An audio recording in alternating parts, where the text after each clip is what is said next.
This is my daddy's jacket. He told me if I was ever in trouble, find people wearing this patch. Please, please help me. She was 20 years old, standing alone on a highway, shaking so hard she could barely breathe, and she had just stepped directly in front of 18 Hells Angels motorcycles traveling at full speed. Nobody moved. Nobody spoke. The only sound was the wind and the distant echo of engines dying one by one. And the man at the front of that formation, a man who had not shown fear in 30 years, felt something cold move through his chest when he saw what she was wearing. If this story moves you, subscribe to our channel and follow along until the very end, because what happens in the final moments will change the way you think about family, courage, and the promises we make to the people we love. Drop a comment and tell me what city you are watching from. I want to see how far this story has traveled.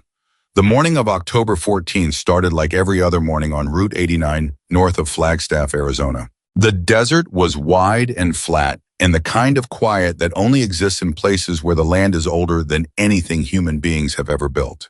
The sky was the color of old copper, the way it gets in October when the sun is still low and the shadows stretch long across the cracked asphalt.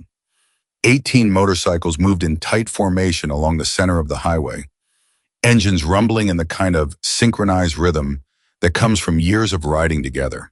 Not just as a group, but as something closer to a single living organism that had learned how to breathe in unison. Victor Callahan, road name Stone, though most people who knew him well enough to use it either respected him completely or feared him entirely, rode at the front. He was 55 years old, built like a man who had spent his entire life making the world understand that it would not push him around, and largely succeeded.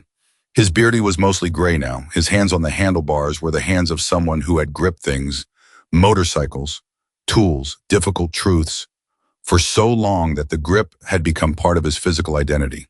He did not ride fast. He rode with the kind of calm authority that does not need speed to communicate power. Behind him, 17 other riders held their positions. They had spent the last 3 days in New Mexico for a charity memorial ride, the kind of event the Hells Angels organized every year, the kind that people who only knew the name from news headlines would never believe actually existed. Food drives, fundraisers for veterans, toy collections for children whose parents couldn't afford Christmas. The public image of the organization and the private reality of it had never fully agreed with each other, and Stone had stopped caring about that gap a long time ago. He knew what he was. He knew what his brothers were. That was enough. They were heading home. Nobody was expecting anything. And then Victor saw her. She was standing in the middle of the lane, not on the shoulder, not waving from the side of the road. Standing directly in the center of the lane, both arms raised above her head, palms out, in the universal language of stop, except that most people who use that gesture are not standing in front of 18 moving motorcycles on an open highway with nowhere for anyone to go. Victor's reaction was immediate and instinctual. His right hand rolled the throttle back, his left foot dropped, and before conscious thought had fully caught up with his body, he had already begun to brake. Behind him, the formation responded like a single nervous system. 17 riders reading the sudden deceleration of the man at the front and responding in kind, the sound of 18 engines dropping from a roar to a grumble to something almost like silence as the motorcycles came to a halt in the loose gravel at the edge of the asphalt. For approximately 3 seconds, nobody did anything.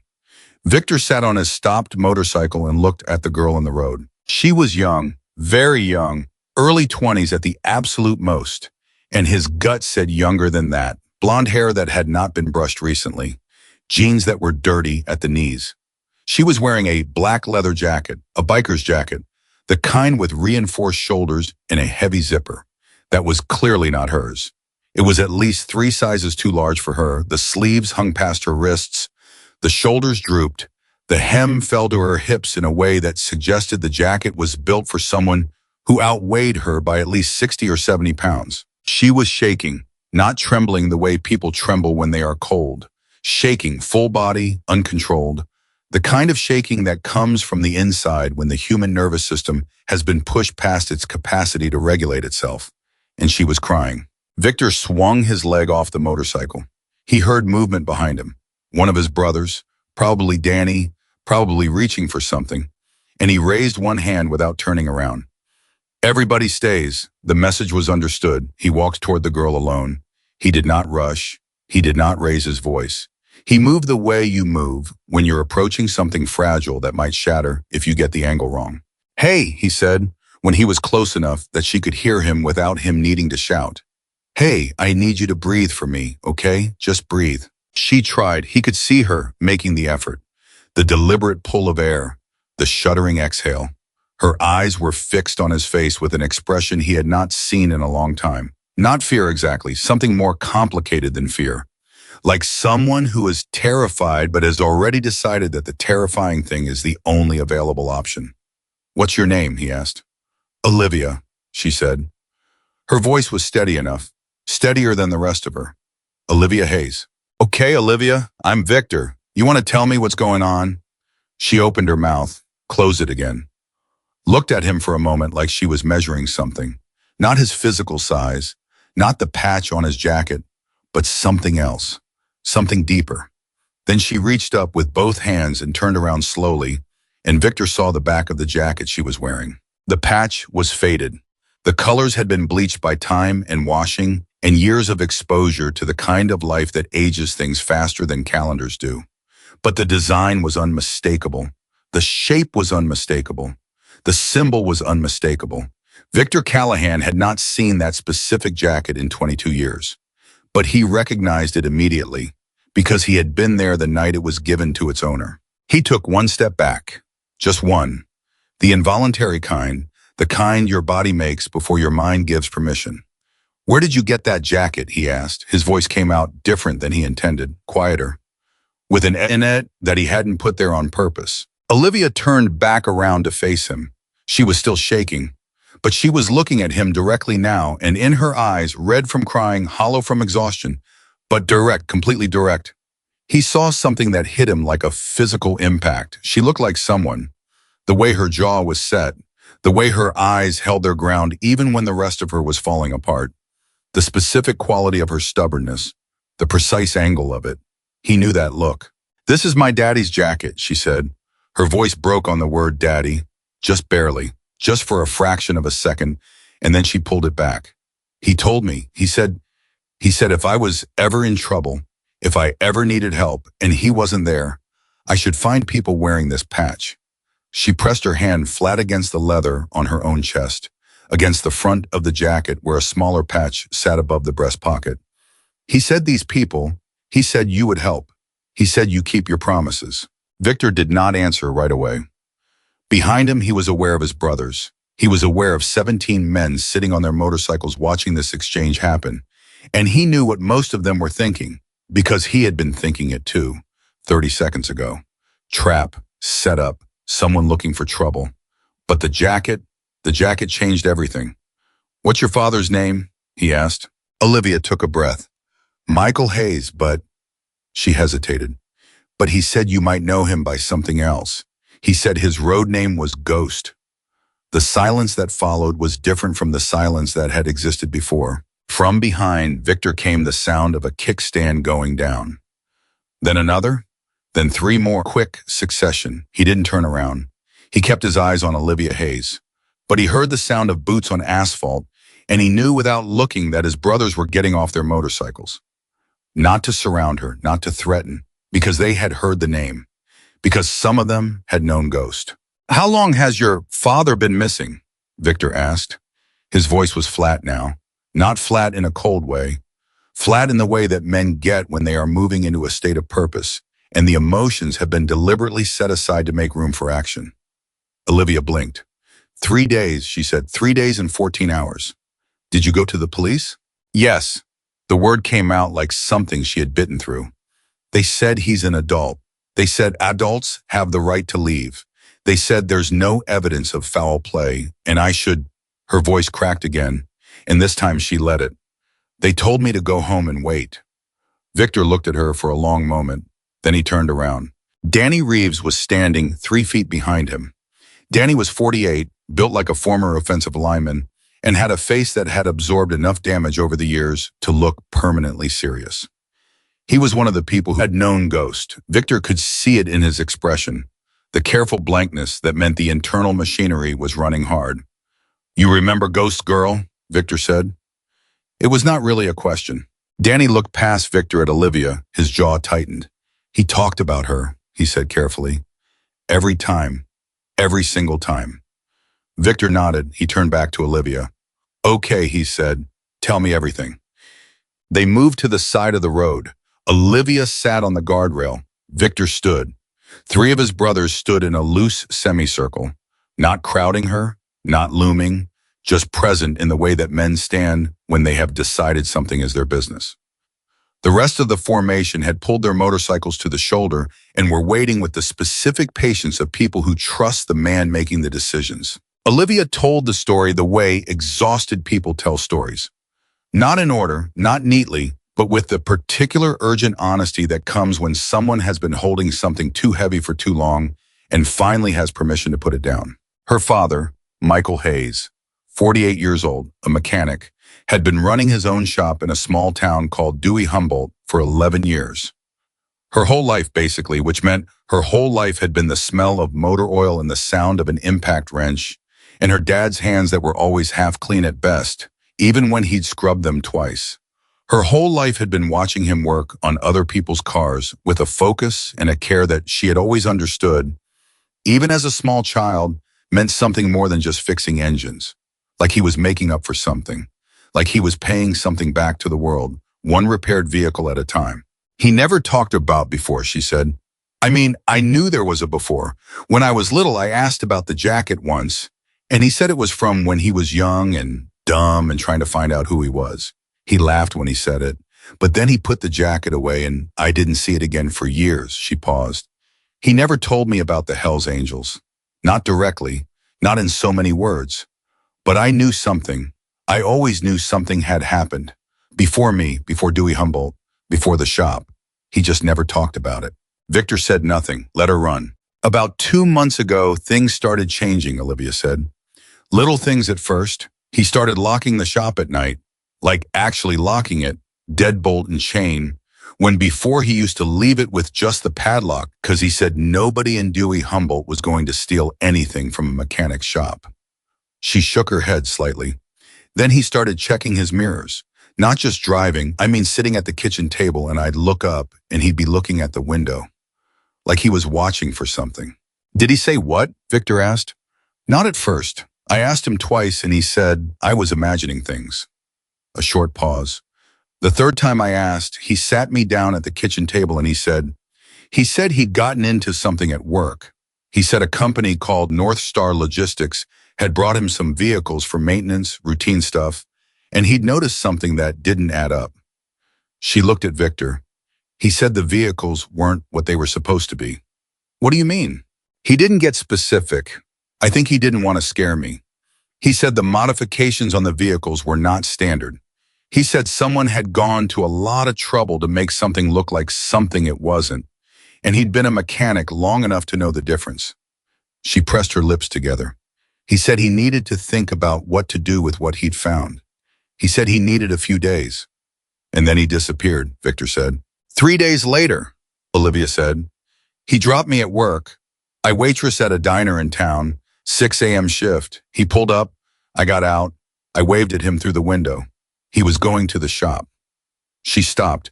Her hands had balled into fists on her knees without her seeming to notice. "He never got there.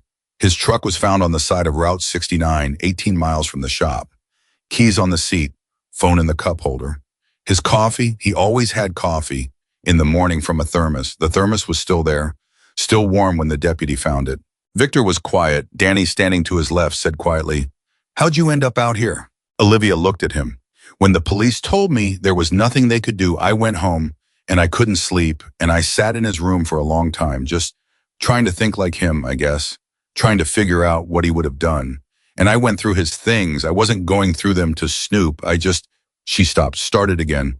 "I found the jacket. It was in the back of his closet in a garment bag, and there was a note with it." "What did the note say?" Victor asked. She reached into the pocket of the jacket and pulled out a folded piece of paper. Victor reached for it, but she pulled it back slightly. Not aggressively, just instinctively. The way people hold on to the last thing that connects them to someone they've lost. He waited. She unfolded it herself and read it aloud. Livy, if you're reading this, then things went the way I was afraid they might go. I'm sorry, I tried to keep this away from you. Put on the jacket and find a Hell's Angels chapter. Show them the patch on the back. Tell them Ghost's daughter needs help. They will know what to do. Trust them. I would not send you to anyone I did not trust completely. I love you. Don't be scared. You are braver than you know. Dad. The paper shook in her hands, just slightly. Victor looked at the note for a long moment. Then he looked at Olivia. Then he turned around and looked at Danny, and the look that passed between them contained an entire conversation that neither of them needed to say out loud. Where did you find us? Victor asked. How did you know we'd be on this road? Olivia folded the note carefully and put it back in the pocket. I looked up the chapter. I found out about the memorial ride in New Mexico. There was a post about it online. I figured you'd be coming back through Flagstaff on Route 89. I've been on this highway since last night. I slept in my car on the shoulder about 2 miles back. She met his eyes. I wasn't going to leave. Victor Callahan had been riding with the Hells Angels for 31 years. He had been in situations that most people who have led comfortable lives cannot imagine. He had made hard decisions and lived with the weight of them and learned how to carry that weight without letting it change his gait. But in that moment, looking at this 20-year-old girl who had slept in her car on a desert highway because she refused to give up on her father, he felt something in his chest that he had not felt in a very long time. Something that felt a lot like the recognition of a specific kind of courage. All right, Olivia, he said. He kept his voice even, but he didn't try to empty it of everything. We're going to figure this out. He turned around. 17 men were watching him. Some of them had known Ghost. Some of them had only heard the name as part of the chapter's history, the way chapters carry their history. Not in documents, not in official records, but in the specific way older members talked about certain people. The particular weight that settled into a room when certain names came up. Ghost had been one of those names. We're not heading home yet, Victor said. Nobody argued. Nobody even looked like they wanted to. Danny Reeves walked to his motorcycle and pulled out a satellite phone, the kind serious riders carried in territory where cell service was unreliable. He started making calls without being asked, partly because that was who Danny was, and partly because he remembered Ghost. Remembered the night Ghost had ridden beside him through a thunderstorm in Nevada, because Danny had been going through the worst period of his life, and Ghost had said, simply, without preamble or sentiment, "You shouldn't be alone right now, brother." He remembered that night very clearly, and he was not, under any circumstances, going to leave Ghost's daughter standing on the side of a highway. Within an hour, they had information, not enough information, but enough to know that the situation was not what the police had dismissed it as. One of Victor's contacts, a man who worked in county records and whose name nobody said out loud in certain company, ran North Star Logistics through several different databases. What came back was complicated in a way that clean businesses are not complicated. The company was registered in Delaware, with a secondary registration in Arizona, with a registered agent whose address turned out to be a mail forwarding service in Scottsdale. The listed officers included 2 names that appeared in no other public records whatsoever. Not a social media profile, not a voter registration, not a property record, not a professional license. 2 names that existed only in the North Star Logistics corporate filing. Ghost-level names, Danny said quietly, looking at the information on his phone. He meant it as a reference to the road name, to the idea of someone who moves without leaving tracks. But he heard himself say it and glanced at Olivia and said, "Sorry." She shook her head. "Don't be. My dad's not wrong when he does things for the right reasons." Victor was reading over Danny's shoulder. "The vehicles they brought to the shop," he said. "Did your father say what kind? What company logo was on them?" Olivia thought. He mentioned they were panel vans, white. He said they had the North Star logo on the side, which was a blue star, like a compass star. He said they were supposed to be supply transport vehicles, like catering or food service. Modified, Victor said. He said the floors were wrong, Olivia said. He said in a legitimate supply transport vehicle, the floor weight distribution is built for a specific load configuration. And these vehicles had reinforced floors with the wrong distribution pattern. like they'd been built to carry something that needed to be hidden in the structure of the vehicle rather than loaded in the back. Victor looked at Danny. Danny looked at Victor. Between them passed another of those conversations that didn't require words. How many vehicles? Victor asked. He mentioned at least 6, Olivia said. He said the company had been bringing them in over about 3 months, a couple at a time. Routine maintenance, oil changes, tire rotations.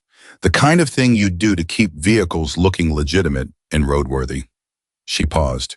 He said at first he didn't think anything of it, but after the 4th visit, he started paying more attention. He said the modifications were professional, not amateur. He said somebody with real resources had done this work. He documented? He must have, she said. He said he'd found something dangerous. He wouldn't have used that word if he hadn't found something concrete. She hesitated. His note said to trust you. He didn't say to look for evidence. But I don't think, she stopped. You don't think he'd disappear without having a plan, Victor said. She looked at him. He raised me alone from the time I was 3 years old. He worked 60 hours a week so I could go to a school with a music program because I wanted to play piano. He drove 4 hours a round trip to every single one of my recitals. Every year until I stopped playing in high school.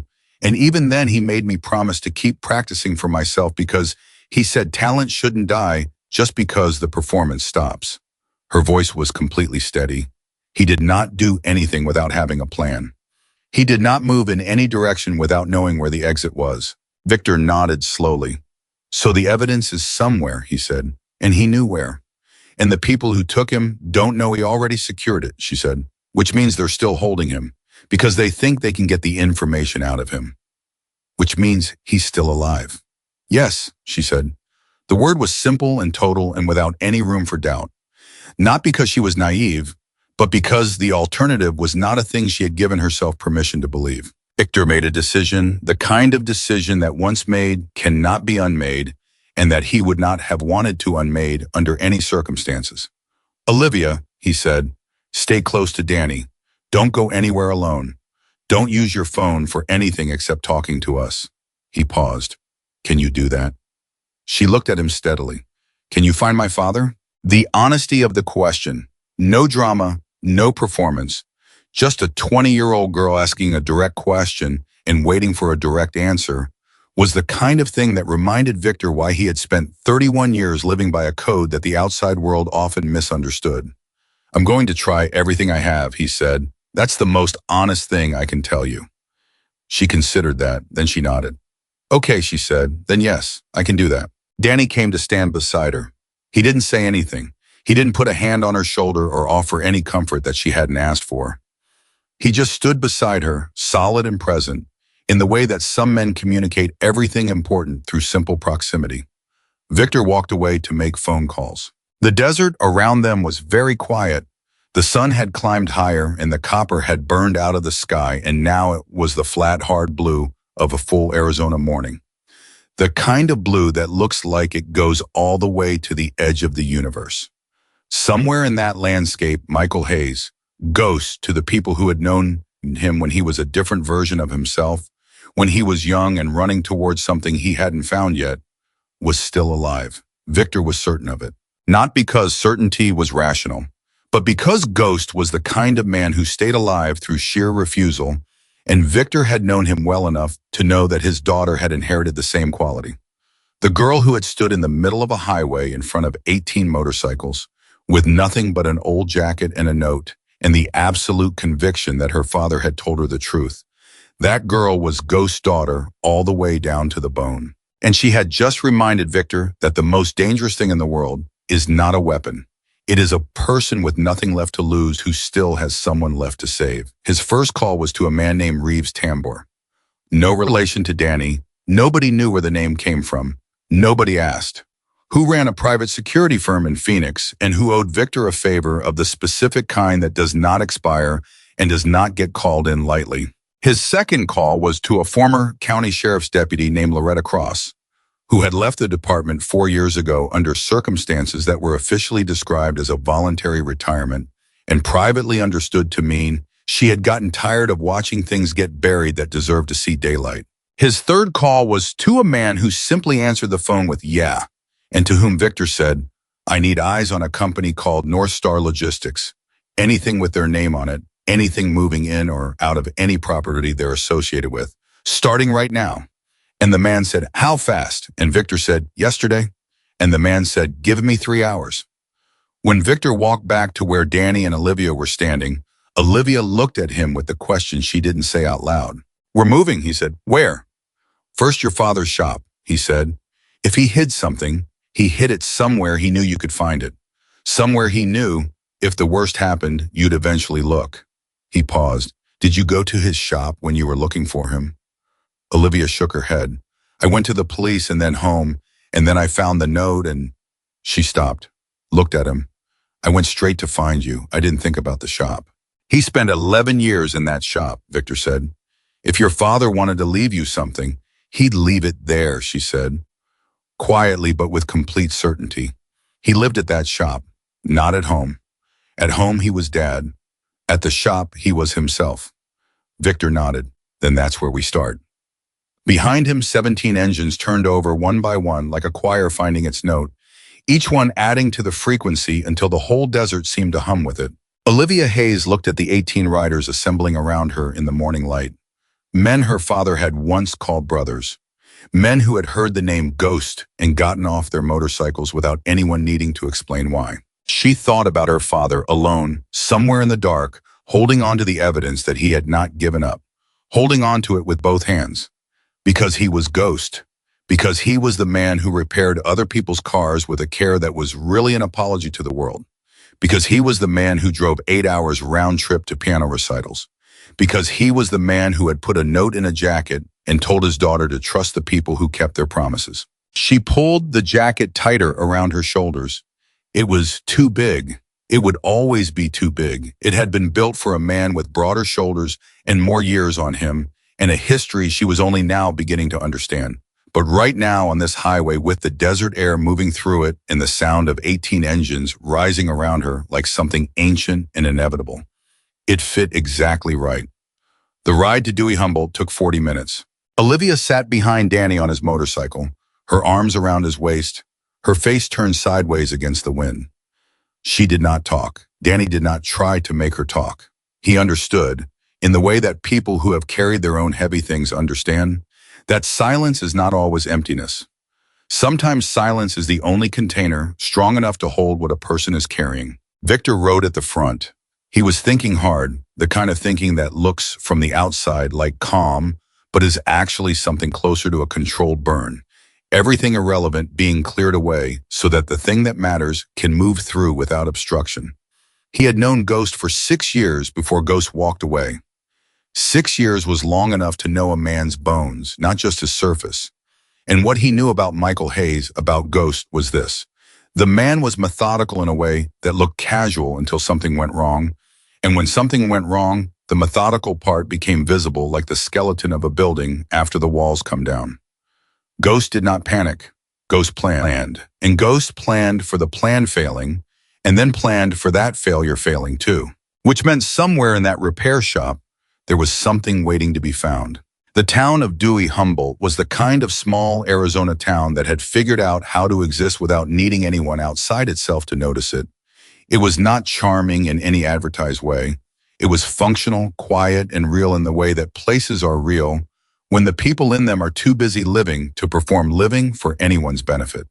Hayes Automotive sat on a county road at the edge of town, a cinder block building with 2 service bays and a small office in the front right corner.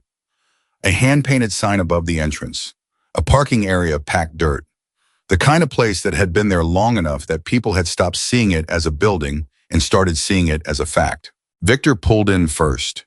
He sat on his motorcycle for a moment, looking at the building without getting off. Behind him, the others pulled in one by one and stopped in a loose arc. Nobody moved toward the building. They were waiting for him. They had been doing that for years and had no particular impatience about it. Olivia climbed off Danny's motorcycle and walked directly to the side door of the shop. Not the main bay doors, the side entrance, the one with the keypad lock. She punched in a code without hesitating. The lock disengaged with a soft click. You know the code, Danny said, not a question. His code for everything is my birthday, she said. Month, day, year. I told him 100 times it wasn't secure. She pushed the door open. He said it was the only number he'd never forget. She went inside. Victor followed her. Danny and two others. Reeves Tambor had arrived by then, driving a truck, a compact man in his mid-50s, with the kind of watchful economy of movement that comes from a career spent in situations where motion at the wrong moment costs too much, followed two steps behind. The shop smelled exactly like what it was, oil and metal, and the particular chemical smell of brake fluid and the dull sweetness of old rubber. The concrete floor had the dark geography of decades of spills. Tools hung on pegboards with the loving organization of a man who had spent years learning that knowing where everything is saves the seconds that later turn out to matter.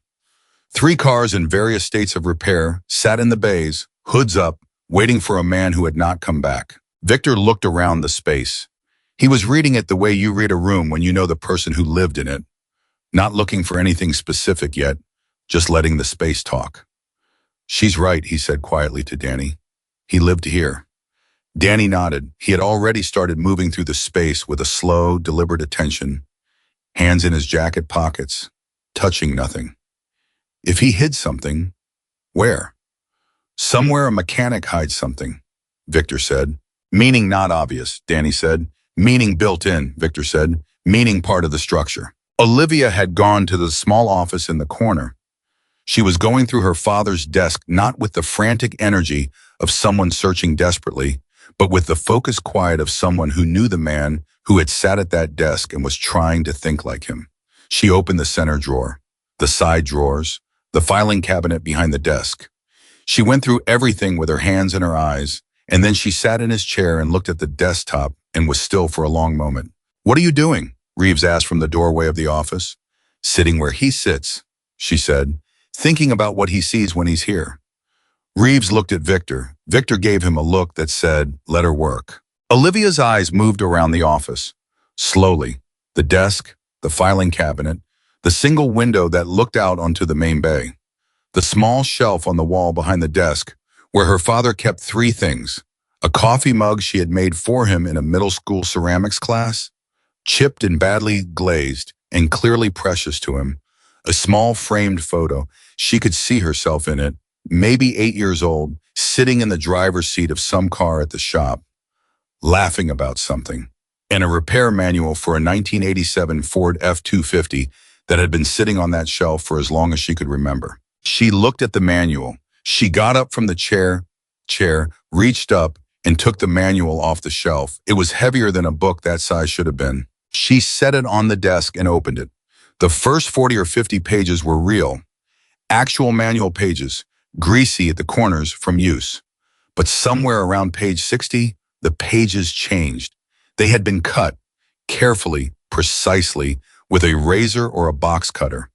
And what remained was a hollow in the center of the book, a rectangular cavity about 8 inches wide and 4 inches deep. Inside that cavity was a USB drive and a folded piece of paper. Olivia's hands were completely steady when she picked them up. She looked at them for a moment. Then she said, loudly enough for everyone in the shop to hear, "I found it." Victor was in the office doorway before she finished the sentence. Danny was right behind him. Reeves came from the bay. Everybody gathered at the edges of the small office space, not crowding in, just closing the distance. Olivia handed Victor the USB drive. She kept the paper. She unfolded it and read it. Her expression didn't change. She had already trained herself, in the last 3 days, to not let her expression be the first thing to communicate bad news. But something in her posture shifted in a way that Victor noticed. "What does it say?" he asked. She read it aloud. Her voice was level. "If you found this, then you found the jacket first, which means you found the people I told you about, which means we're doing exactly what I planned." Good girl. The drive has everything. Documentation of the modifications, photographs, serial numbers from the vehicles, and the addresses of 2 facilities I was able to track from the company's own paperwork. Give the drive to Stone. He'll know what that name means. Tell him Ghost says the debt runs both ways. Tell him I'm sorry I waited so long to say that. And Livy, I'm okay.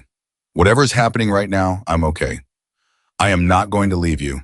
I made you a promise a long time ago, and I have never broken a promise to you in your life. I am not starting now. The office was quiet. Victor looked at the drive in his hand. His thumb moved over the plastic casing just once, just briefly, the way you touch something that means more than its physical form. Danny cleared his throat. It was the sound of a large man trying to manage something that had gotten unexpectedly close to something important inside him. He said stone, Danny said. He knew I'd be here, Victor said, not with surprise, with something closer to grief. The good kind.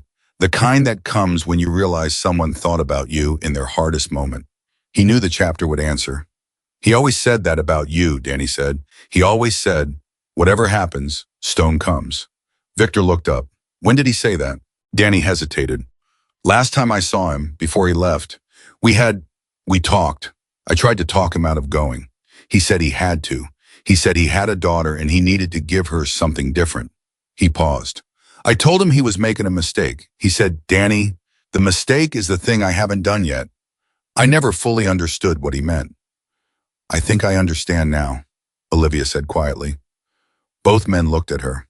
He meant me, she said. The mistake he hadn't made yet was not having me, not raising me, not choosing that life over the other one. She held her father's note in her hands. He didn't leave because he was ashamed of you. He left because he loved something more. Nobody had an answer for that. It was not the kind of statement that needed one. Victor closed his hand around the USB drive. Reeves, he said, I need that drive read. I've got a guy, Reeves said immediately. 60 minutes. 40, Victor said. 50, Reeves said without apology. He's good, not magic. Fine, 50. Victor looked at Olivia. You eat anything today? She blinked. The question was so far from what she had been thinking about that it took her a moment to translate it. No, Danny, Victor said. On it, Danny said. Oh, and he was already moving toward the door to find food like a man who understood that keeping a 20-year-old girl functional for what was coming was now a tactical priority. Olivia looked at Victor. You knew him well, she said. My dad, you knew him. Yes. Tell me something about him, she said. Something I don't know, something from before. Victor looked at her for a moment. He was not a man who was loose with personal history, not his own, not other people's. But she was asking with the specific desperation of someone who needs to believe that the person they love has always been worth loving, and he understood that need completely. The first time I met your father, he said, he fixed my motorcycle on the side of the highway in the middle of the night with a set of tools that weren't even the right tools for the job. He improvised with what he had. He made it work. And when I offered to pay him, he said, buy me a coffee and we're even. He paused. I thought he was joking. He wasn't. He didn't do things for payment. He did them because they were the right thing to do in that moment. He looked at her steadily. You understand what I'm saying? He's the same, Olivia said. He's exactly the same. I know, Victor said. I could see it the second I saw you. That was the moment something changed in Olivia's face. Not collapse. She was past the point where collapse was available as an option, but the very specific look of someone who has been carrying something completely alone and has just been told for the first time that they do not have to carry it alone anymore. It was a small shift, almost invisible, but Victor saw it and he filed it away in the part of his mind that kept track of the things that mattered. Okay, she said, what do we do now? Now, he said, we find out what your father found. Reeves was back in 20 minutes, not 50, because the man he called was not at the office he called him at. He was already in Prescott, which was 40 minutes from Dewey Humboldt, which meant he could be there in 20 if he drove the way Reeves knew he drove. His name was Carl Witten, and he was a former federal IT contractor who had left the government with an ambiguous exit story and a very unambiguous set of technical skills. He drove a 15-year-old sedan that looked like it belonged to someone's retired accountant uncle and contained in its trunk equipment worth more than most people's houses. Carl sat in the office with a laptop and 2 additional drives and a portable signal scrambler that he set up without explanation and without waiting to be asked. He plugged in Michael's USB drive. He looked at the screen. He was quiet for about 90 seconds. Then he said, your guy is thorough. How thorough? Victor asked. Photographs of all 6 vehicles, exterior and interior. Close-up documentation of floor modifications with dimension measurements. The guy used a tape measure and wrote everything down in the photos like he was presenting evidence in court. Carl paused. Serial numbers off the vehicle frames, not the VIN plates, which can be swapped.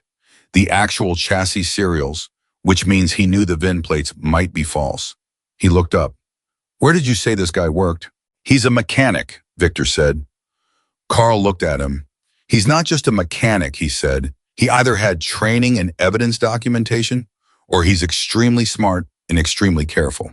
This is professional level chain of custody work. Danny from the corner said quietly.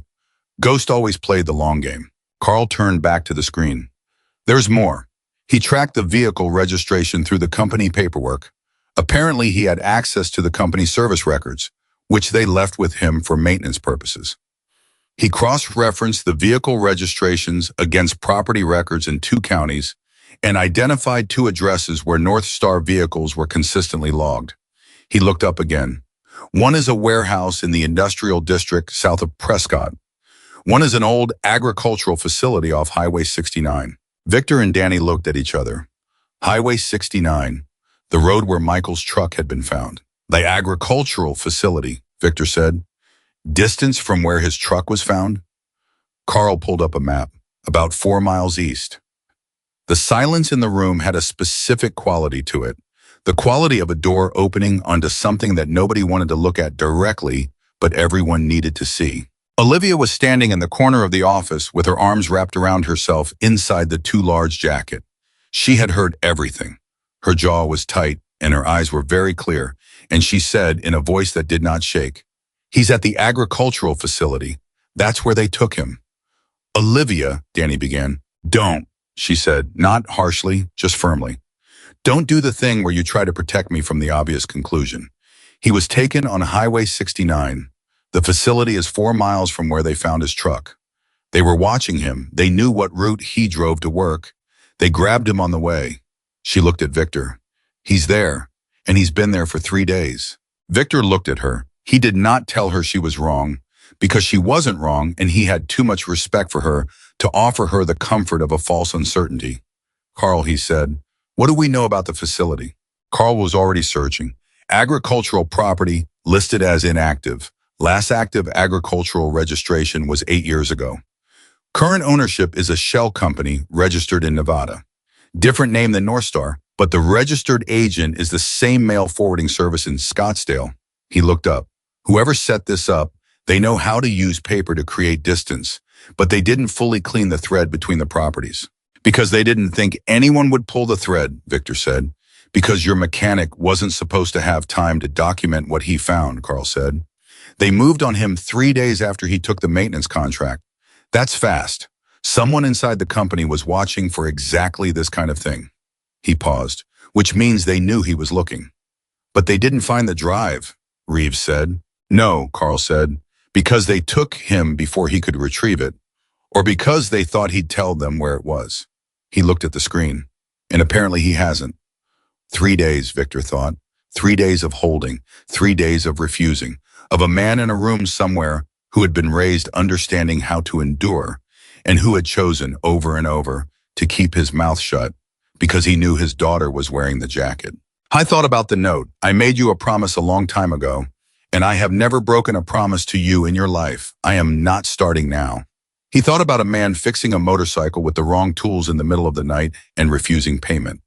He thought about driving 8 hours a round trip to a piano recital. He thought, Ghost held. Of course he held. "We need to move," Victor said, "tonight." "That's not a recommendation," Reeves said carefully. "A facility with criminal infrastructure, unknown personnel count, a hostage situation. That's a federal operation." "The federal operation takes days," Victor said. "Days of paperwork and jurisdictional questions and political caution. We know where he is right now. We have documentation of the criminal operation on that drive. We call it in. We call Loretta.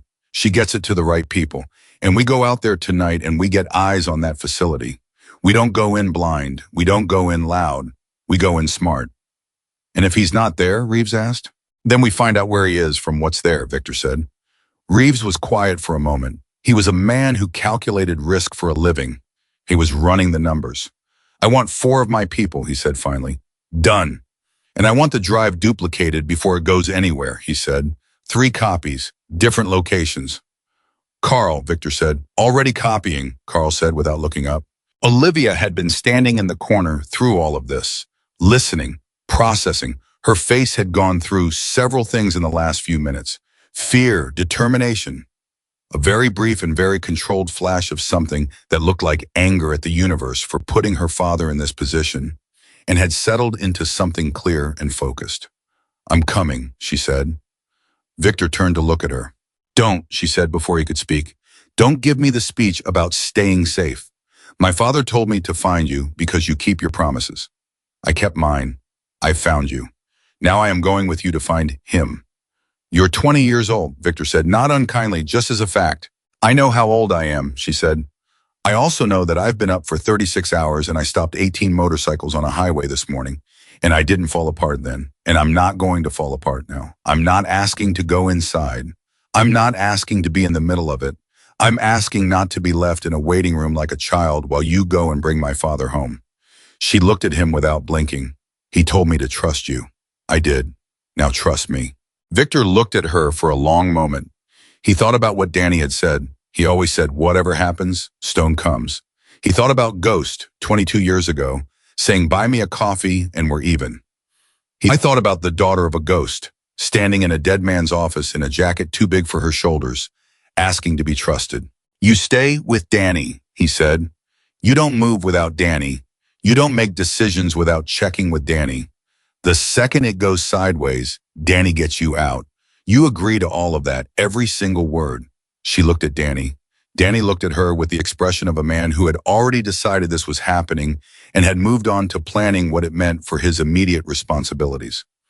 Deal, she said. Victor turned to Reeves. 4 hours, he said. We move at dark. Reeves nodded, already pulling out his phone. Carl finished copying the drive in 6 minutes and handed 3 duplicates to 3 different people in 3 different jacket pockets. Then he packaged the original in an evidence bag from his trunk with a chain of custody notation that he wrote out by hand in block letters and signed with the date and time. He handed it to Olivia. Why me? She asked. Because if anything happens to any of us tonight, you're the one person in this building who isn't legally complicated, he said, and because your father clearly trusted you with the hard part. She looked at the evidence bag in her hands. She thought about her father at his desk in this room, sitting where she had sat an hour ago, cutting pages out of a repair manual with careful, precise cuts, making sure the evidence was exactly right, documented correctly, positioned so that the people who needed to find it could find it, thinking about her, doing all of it for her and for the people the criminal network had hurt, and for the mechanic's sense of right and wrong that had apparently survived 22 years of a quiet life completely intact. She put the evidence bag in the inside pocket of the jacket, against her chest, close to the faded patch on the back that she couldn't see but could feel the weight of, the way you feel the weight of things that have history sewn into them. Danny appeared at the door with 2 sandwiches and a bottle of water that he had gotten from somewhere, without announcing he was going and without being asked twice. He handed her one without ceremony. She took it. She ate it standing up in her father's shop, surrounded by 18 men who had known a younger version of Michael Hayes. Ghost. The man who vanished and reappeared across 2 decades in a faded leather jacket, and was just now starting to understand that the father she had grown up with and the man her father used to be were not 2 different people. They were the same person. The same person who fixed things with the wrong tools. The same person who refused payment. The same person who documented evidence in a hollowed-out repair manual with the precision of someone who had always known that the truth, properly preserved, was the most powerful thing in the world. She finished the sandwich. She drank the water. She looked out through the window at the men moving around the exterior of the shop, making preparations and phone calls in the quiet logistics of people who had done difficult things before and knew how to be ready. Then she looked down at the jacket sleeve hanging past her wrist. She pushed the sleeve up. She straightened her shoulders. She said to nobody in particular and to everybody at once, "Let's go get my dad." Nobody said anything dramatic in response. Nobody needed to. Victor, walking past toward the bay doors, simply put one hand briefly on her shoulder as he passed. A single point of contact, 2 seconds, the weight of a man's full acknowledgement, and kept moving. That was enough. In 3 hours and 47 minutes, they would be outside an abandoned agricultural facility on Highway 69, 4 miles from the place where Michael Hayes' truck had been found with his coffee still warm in the cup holder. And somewhere in that building, Ghost was still holding. He had been holding for 3 days. He was going to hold a little longer, because he had promised. The drive to Highway 69 took 51 minutes, and nobody talked much. Olivia sat in the back of Reeves's truck between Danny and a man named Sal, who worked for Reeves's security firm and had the specific quality of stillness that people develop when they have spent years in situations where moving at the wrong moment has consequences. She had met Sal 40 minutes ago. She did not know his last name. She knew that he had checked his equipment 3 times since getting in the truck, not out of nervousness, but out of the kind of professional habit that makes nervousness irrelevant. And that when Danny had introduced them, Sal had looked at her jacket, specifically at the patch, and given a single nod that communicated something she didn't fully understand, but instinctively trusted. Victor was in the vehicle ahead of them. Not on a motorcycle. They had left the motorcycles at the shop. Motorcycles were the right tool for riding together in daylight. For what they were doing now, they needed trucks, dark clothing, and the specific kind of quiet that motorcycles cannot provide. Loretta Cross had called back 40 minutes after Victor reached out. She had listened to what he told her. The USB drive, the documentation, the address, the connection to Michael Hayes' disappearance, with the particular silence of someone processing information that is simultaneously confirming something they already suspected and revealing something much larger than they expected. When Victor finished, she said, "I need the evidence to go through proper channels, but I can make certain calls right now that position people to move fast when the time comes." She paused. "How fast are you moving?" "Tonight," Victor said, another pause. "Victor, don't do something that makes the prosecution harder." "I'm going to go look at a building," he said. "I'm not making any promises about what happens after I see what's in it." Loretta was quiet for a moment. Then she said, "I need a contact number for Carl Witten." "You know Carl?" "I know of Carl," she said carefully. "Give him my number. Tell him I'm going to call him in 20 minutes and tell him this conversation didn't happen." Victor gave Carl the number. Carl had smiled in a way that suggested he and Loretta Cross had a history of not having conversations and had stepped away to take the call in private. That had been 90 minutes ago. Now they were 4 minutes from the facility, and Reeves's guy, a former aerial surveillance specialist named Torres, who had been flying a small commercial drone over the property for the last 40 minutes from a position 3 miles out, was feeding information through a tablet that Sal held on his knee, tilting the screen so Olivia could not see it. She noticed the tilt. She chose not to say anything about it. Yet. "Talk to me," Reeves said from the front seat. Sal read from the screen in a low voice. "Main structure is a converted barn, approximately 60 by 40 feet, with a secondary outbuilding to the northwest. 2 vehicles parked at the rear of the main structure, late model panel vans, white, consistent with the vehicle descriptions in the documentation. 2 individuals visible on exterior, one at the northeast corner of the main building, one near the vehicle parking area. Both stationary. Thermal shows additional heat signatures inside the main structure. Counting 4 separate signatures, one is..." He stopped. "What?" Reeves said. Sal looked at Reeves. Reeves looked at the road. "One signature is stationary," Sal said carefully. "Has been stationary for the duration of surveillance. 40 minutes. Not moving." The truck was quiet. Olivia said, "He's alive." "Stationary doesn't mean not alive. It means he's being held." "Yes," Sal said. "Steady, direct. The way professionals communicate with people who need accurate information more than they need comfort. That's consistent with a restrained individual." "Where in the structure?" Victor's voice came through the truck's Bluetooth from the vehicle ahead. Sal looked at the tablet. "Center of the main structure, slightly north. Ground level. Guards outside, are they on rotation or stationary?" "Stationary for the last 20 minutes. No observable rotation pattern." "Amateurs," Victor said. Not dismissively, analytically. "Or confident," Reeves said. "Rural location, private property, no reason to expect company." "Either way," Victor said, "we go in 2 teams.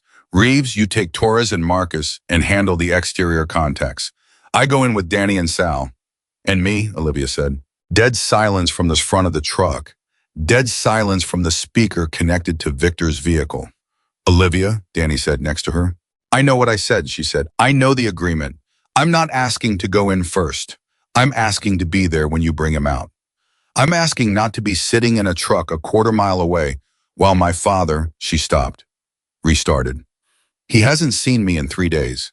He's been in there for 3 days believing that if he held on long enough, the jacket would work, that I would find the right people, that the plan would hold.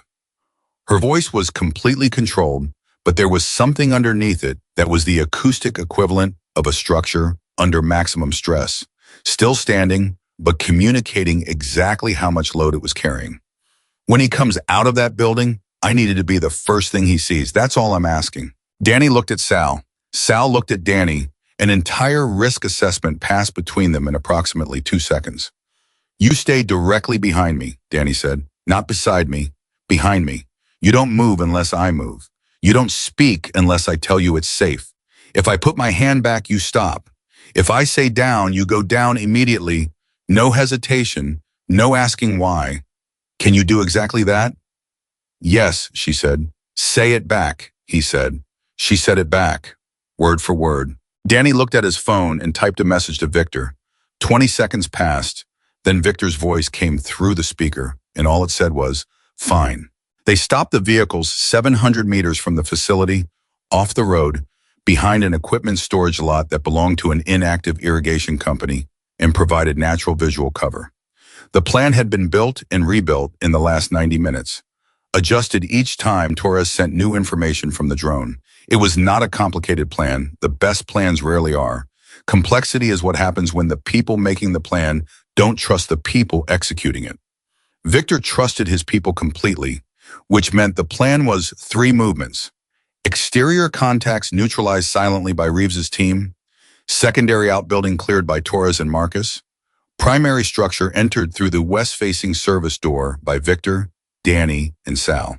And Olivia, 4 steps behind Danny, who had already decided that if anything happened to Ghost's daughter, he was never going to be able to look at himself in a mirror again, which was a powerful motivator.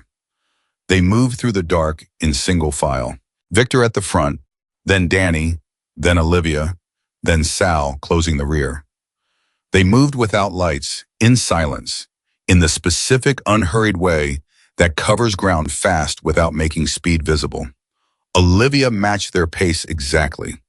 She was not athletic in any trained sense, but she had spent 20 years watching her father move through difficult situations, a car that wouldn't cooperate, an engine that had given up in the worst possible configuration, a customer who was 3 months behind on payment and ashamed of it, with a specific kind of calm forward motion that was not the absence of urgency, but the proper management of it. She had learned it from him by proximity, the way children learn everything important. Not from instruction, but from watching someone they love do it over and over until it becomes part of their own body. She thought about that now. She let thinking about her father regulate her breathing. She let the image of him at his workbench, hands moving with that unhurried precision, humming something under his breath, looking up when she came through the side door, and smiling in the way that meant everything was exactly as it should be. She let that image be the thing that kept her feet moving and her hands steady. Reeves's team peeled off to the right without a word. They had rehearsed this in the parking area before leaving. No signals, no communication, just the pre-planned separation at a pre-planned point. In the dark, they were simply gone, and then there were 4, moving toward the west side of the main structure. They were 30 meters out when Victor raised his fist. Everyone stopped. Olivia stopped. Victor held the position for approximately 10 seconds. Then he lowered his fist and held up 2 fingers, pointing right. He had heard something or seen something that adjusted the picture. He communicated the adjustment to Danny in a look that contained specific tactical information. Danny communicated it to Sal in the same way. Sal put his hand back toward Olivia without turning, the signal she had been told to expect, and she understood. Tighter, closer, and don't move until it resolves. From their right came a very brief sound that was muffled and short, and then was nothing. Reeves, one of the exterior contacts, handled.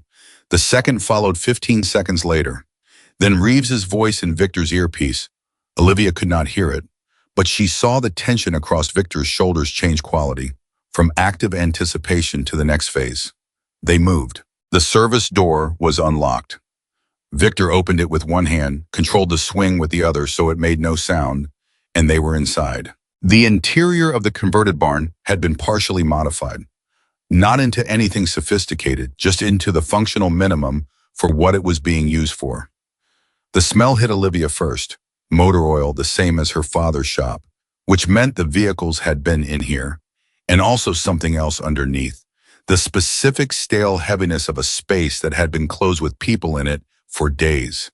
There were work lights running off a generator somewhere, not bright, but enough. Enough to navigate by, enough to see. 3 figures, not 4. The fourth, the stationary one, was in the center of the space, and Olivia understood immediately why the drone's thermal had read it as stationary.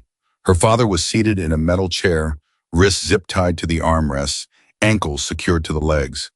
His head was down, his shirt was torn at the shoulder, and there was dried blood at his temple that had tracked down the side of his face and dried brown against his jawline. He was not moving. Olivia made a sound, one sound, involuntary before she stopped it. Danny's hand came back immediately, the signal, and she stopped moving and stopped making sound and stood absolutely still while every single thing inside her was screaming. Victor and Sal moved on the 3 figures before any of them understood what was happening. The confrontation was brief, loud for approximately 4 seconds, and then over. Reeves's team came through a second entrance that shouldn't have been accessible, but apparently was because Torres had found it via drone and Marcus had gotten there first. The 3 figures were on the ground, contained, before a complete sentence had been spoken. And then Danny's hand dropped and he said, "Olivia!" She moved past him before he finished saying her name. She crossed the space in 4 steps and went to her knees in front of her father's chair. "Dad," she said, not loudly, quietly, the way you say a word when you are afraid that saying it too loud will break it. "Dad, I'm here." Michael Hayes lifted his head. I was 48 years old and had been in that chair for 3 days, and he looked every single moment of all of it. His face was drawn and there was an exhaustion in it that went deeper than physical. The exhaustion of a person who has been spending emotional and psychological resources at a rate no human being can sustain indefinitely, and has been doing it anyway because the alternative was not acceptable to them. But his eyes, when they found her face, were completely clear. "Livy," he said. His voice was hoarse. 3 days of whatever they had subjected him to in that room. 3 days of holding and refusing. But the word came out with a quality to it. Relief and love and something else. Something that was almost like vindication. Like a man who had bet everything on a single thing being true and is now seeing that he was right. That made Olivia's carefully maintained control fracture at exactly the seam she had expected it to fracture at. She did not cry. She almost did. She held it by a fraction and instead leaned forward and pressed her forehead against his, her hands coming up to cup his face the way he had done to her. Her whole life, when she was scared or sick or needed to be reminded that she was real and safe and held. "I found them," she said against his forehead. "I found them, Dad. I found the jacket and I found the note and I found the drive and I found them." "I know," he said. She could feel him shaking, not the way she had been shaking on the highway, but the specific tremor of someone whose body has been burning resources for days and is now, for the first time, being given permission to stop. "I knew you would, sweetheart. I knew it the second I hid that note." A pause. "The jacket. Did they? They came," she said, "all of them. Victor's here." A sound came from her father then that she had never heard from him in her entire life. Not quite a sob, not quite a laugh, something in between, something that had no clean category because it was too many things at once. Gratitude and relief and 22 years of something quietly held that was now finally being put down. "Stone," Michael said, not a question. "Right here, Ghost." Victor Callahan's voice came from 2 feet away, and his tone was something Olivia had not heard from him yet. Something that was not quite the authority she had been hearing all day. Something older than that, something that sounded like 2 men who had not seen each other in 22 years and are relearning the grammar of each other's presence in real time. "You look terrible." Michael Hayes made the sound again. Half laugh, half everything else. You got old, he said. You're one to talk, Victor said. Gray. You went gray first, Michael said. I went distinguished, Victor said. You went gray. Danny was already cutting the zip ties with a blade he had produced from somewhere, working quickly and carefully around the raw skin at Michael's wrists. When the last restraint came free, Michael's hands dropped to his sides and he sat for a moment with them there, like a man relearning what it means to have his hands back. Olivia wrapped both of her hands around his right hand, just held it. He turned his hand over and held hers back. She could feel his grip, still strong, still the grip of a man who had spent decades working with his hands, despite everything, despite 3 days. They didn't break you, she said quietly. No, he said simply, as if breaking had never been a realistic option. They didn't break me. They asked about the drive? Every day, he said. Every day and twice on the second day.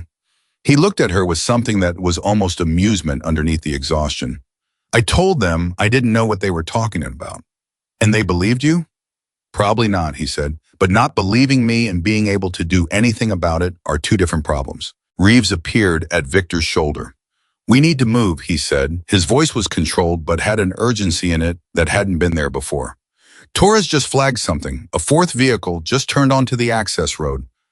Not one of ours. Victor's posture shifted immediately. Time? 3 minutes, maybe less. Victor looked at Michael. Can you walk? Michael Hayes looked at his daughter, and then at Victor, and then at Danny, and then at the room around them. The space where he had spent 3 days refusing to give up the thing that was supposed to protect innocent people. And he said, I can walk. Danny, Victor said. Danny got Michael's right arm over his shoulders. Michael stood on his own legs, unsteady for exactly 2 seconds, and then steadied. His jaw tightened. His eyes cleared.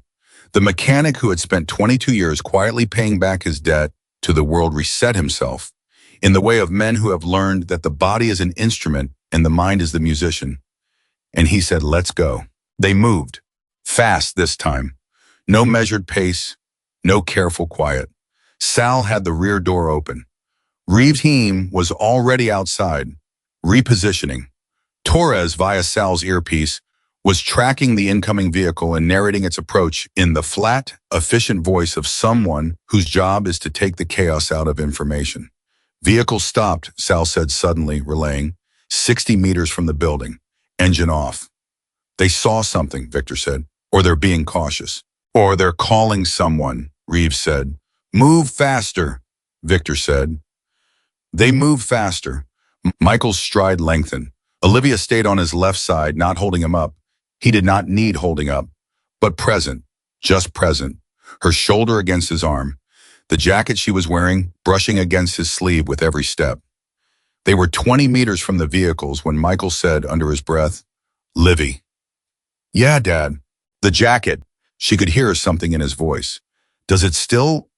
Is the patch still? It's there, she said, faded but there. He was quiet for 3 steps. Then he said, I wore that jacket for 6 years, and I told myself for a long time that the life I had before you was just a thing that happened, a version of me I'd put away. He paused. His breathing was controlled but working. I think I was wrong about that. Which part? The putting away part, he said. You can't put away who you were. You can just add to it, build something on top. The foundation is still there. Another pause. The foundation was always there. They reached the vehicles. Danny got Michael into the backseat of Reeves's truck. Olivia got in beside him. Danny closed the door. From the direction of the building came 2 brief sounds that Olivia chose not to analyze too carefully. Then Reeves was in the driver's seat and they were moving. For 30 seconds, no one spoke. Then Victor's voice came through the Bluetooth from the vehicle behind them. Loretta's people are at the property entrance, he said. Loretta moved faster than expected. How? Reeves asked. Because Carl called her the moment we left the shop, Victor said. He gave her the evidence. She had a federal contact standing by. They were ready before we got here. Olivia processed this. You knew, she said. You knew Loretta was coming. I hoped she'd be fast, Victor said. She was faster. So the people in the building are going to have company very shortly, Victor said. The kind of company that has badges and warrants. Michael in the seat next to Olivia let out a slow breath, the kind of breath that carries 3 days of weight on the exhale. The network, he said. The evidence on the drive, it's enough? Carl says it's more than enough, Victor said. He says you built a chain of custody that would make a federal prosecutor cry with happiness. Michael was quiet for a moment. I had time, he said. When the North Star people first came to the shop, I had time. I knew I needed to make it right. I knew if I documented it correctly. He stopped. There are families, he said, missing people. I found references in their paperwork to transport routes and dates. There are families who have been waiting for answers. Olivia reached over and took his hand again. He held on. You did it right, she said, all of it. The documentation, the drive, the note, the jacket. She paused. You did every single bit of it exactly right. He looked at her, in the dark of the moving vehicle, with the Arizona night outside the windows and the sound of the engine, and the warmth of being in a car moving away from the place that had held him. Michael Hayes looked at his daughter with the specific expression of a man who has been alone in a room for 3 days and has discovered, in that room, exactly what he is made of. And what he discovered was this. He was made of her. Of the decision to raise her. Of every drive to every recital and every late night in the shop and every birthday code and every jacket put carefully away in a garment bag against the specific day when it might be needed. You found the book, he said, the F-250 manual. First place I looked, she said. I figured, he said, and he smiled. The first real smile, the one that reached his eyes, the one she had been seeing her whole life, the one that meant everything was exactly as it should be. You always did know how I think. Behind them at the facility they had just left, Loretta Cross's federal contacts were securing the property. The 3 individuals that Victor's team had left there were being detained. The vehicles were being cataloged. The hidden compartments in the floors were being documented by people with cameras and badges and the specific authority to transform what Michael Hayes had built alone in a shop into something that could put people away for a very long time. And in the back seat of a truck on Highway 69, a father and daughter held hands in the dark. The jacket lay across Olivia's lap where she had shrugged it off her shoulders, the faded patch face up, the worn leather catching what little light came through the windows. Michael looked at it. He reached over with his free hand and touched the patch, one finger running along the edge of it, the way you touch something you haven't held in a very long time. I used to think leaving was the brave thing, he said. What do you think now, she asked. He looked at her. I think staying was the bravest thing I ever did, he said. Staying for you, building something that could hold. He looked back at the jacket. And I think sending you to find these people instead of disappearing and hoping for the best, I think that was the second bravest thing. Because it meant trusting me, she said.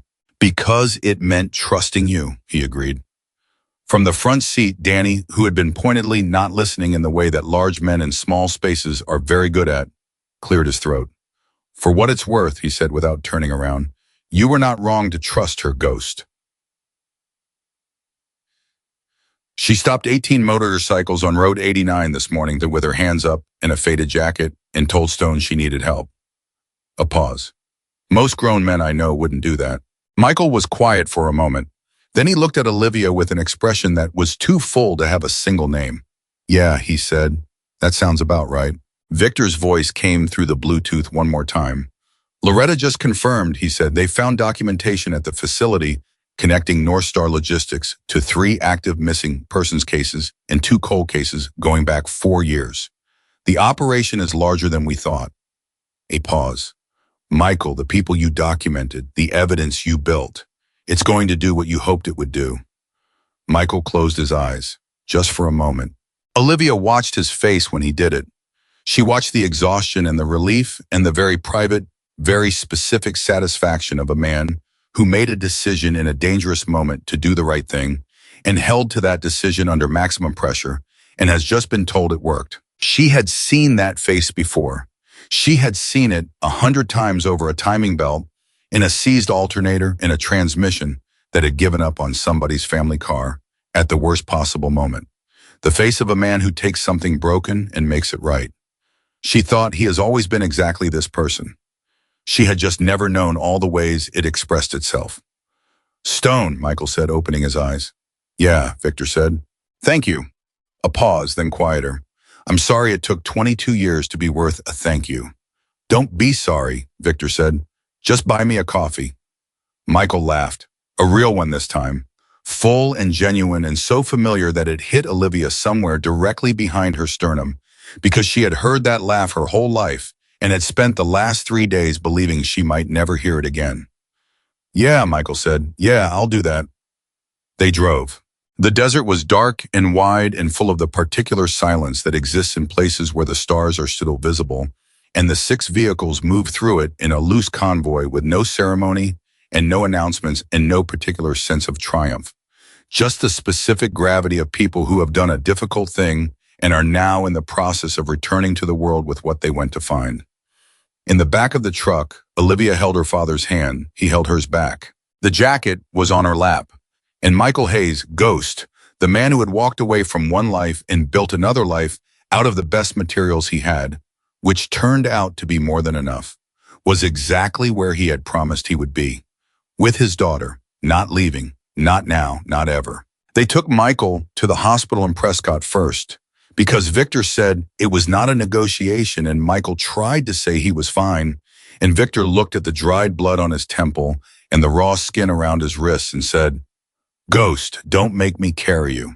And Michael looked back at him for a moment with the expression of a man who is calculating whether his pride is worth the argument, and decided it was not. Olivia sat in the emergency waiting area for 2 hours and 17 minutes. Danny sat beside her. He did not try to fill the silence with conversation, and she did not try to fill it either. They sat the way people sit when they have been through something together that bypassed the normal stages of becoming acquainted and deposited them directly into the kind of familiarity that usually takes years. She drank bad coffee from a vending machine. He drank the same bad coffee.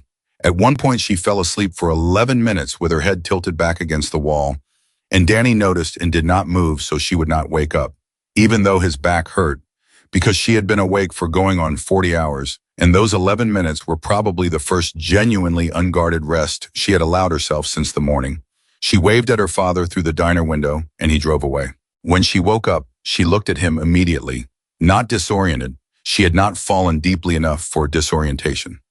Just a quick surface sleep, the kind the body grabs when someone else is standing watch. "Anything?" she asked. "Doctor came out 20 minutes ago," he said. "Concussion mild, 2 cracked ribs, bruising consistent with..." He stopped, started again with slightly different words. "He took some hits. Nothing broken that won't heal clean. They're keeping him overnight for the concussion monitoring." She absorbed that. He didn't tell them what the injuries were from. He told them he was in an accident, Danny said, which is technically not wrong depending on your definition of accident. The federal investigators are going to need a statement. "Loretta's handling the coordination," Danny said. "She's good at that. She knows how to make things happen in the right order. So the right people get credit and the right information lands in the right places without creating legal complications for anyone who doesn't deserve legal complications." Olivia understood what he meant. She nodded. Then she said, "Victor." "He's outside," Danny said. "He's been on the phone since we got here." She stood up. "I'm going to go see my dad, and then I want to talk to Victor." "He'll be outside," Danny said again. Michael was in a room on the 2nd floor. He had been cleaned up and examined and given something for the pain that had softened his edges slightly. Enough that when Olivia came through the door, he looked for a moment like the father she had grown up with, rather than the man she had found in that chair 3 hours ago. The dried blood was gone. His wrists were bandaged.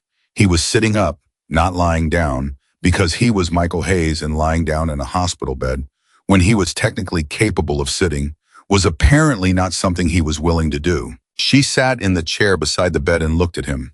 He looked back at her. "2 cracked ribs," she said. "I've cracked ribs before," he said. "Dropped an engine block on myself in 2009.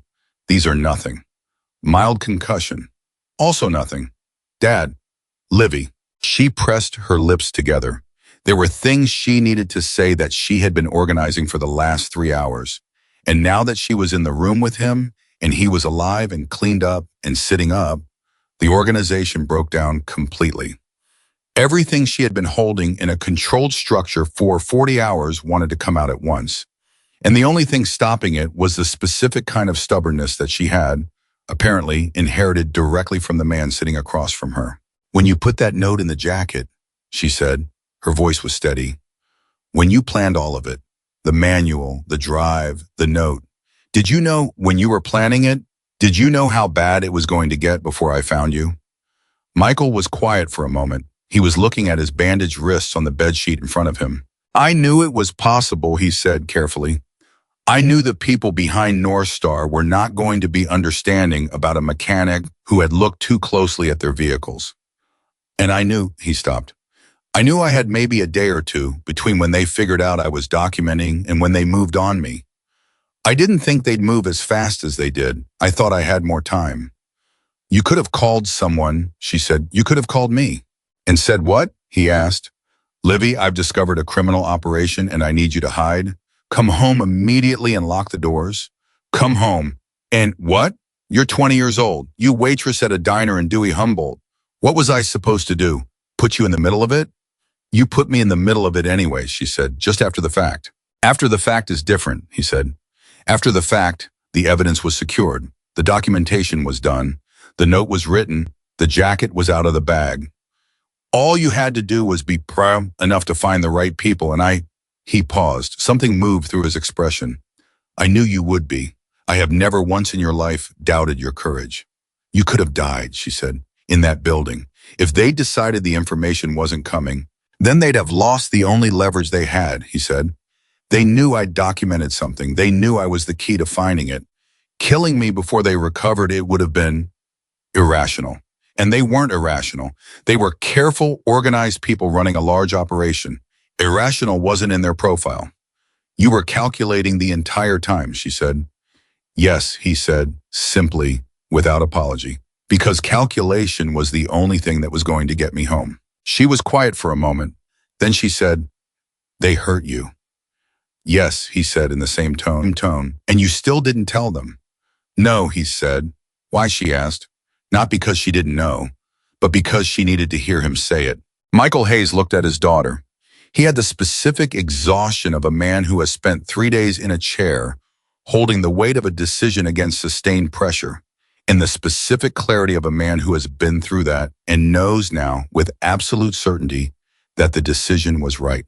"Because there are families," he said, "families who have been waiting for years, people who disappeared into that operation and whose families are still sitting by phones waiting for news that never came.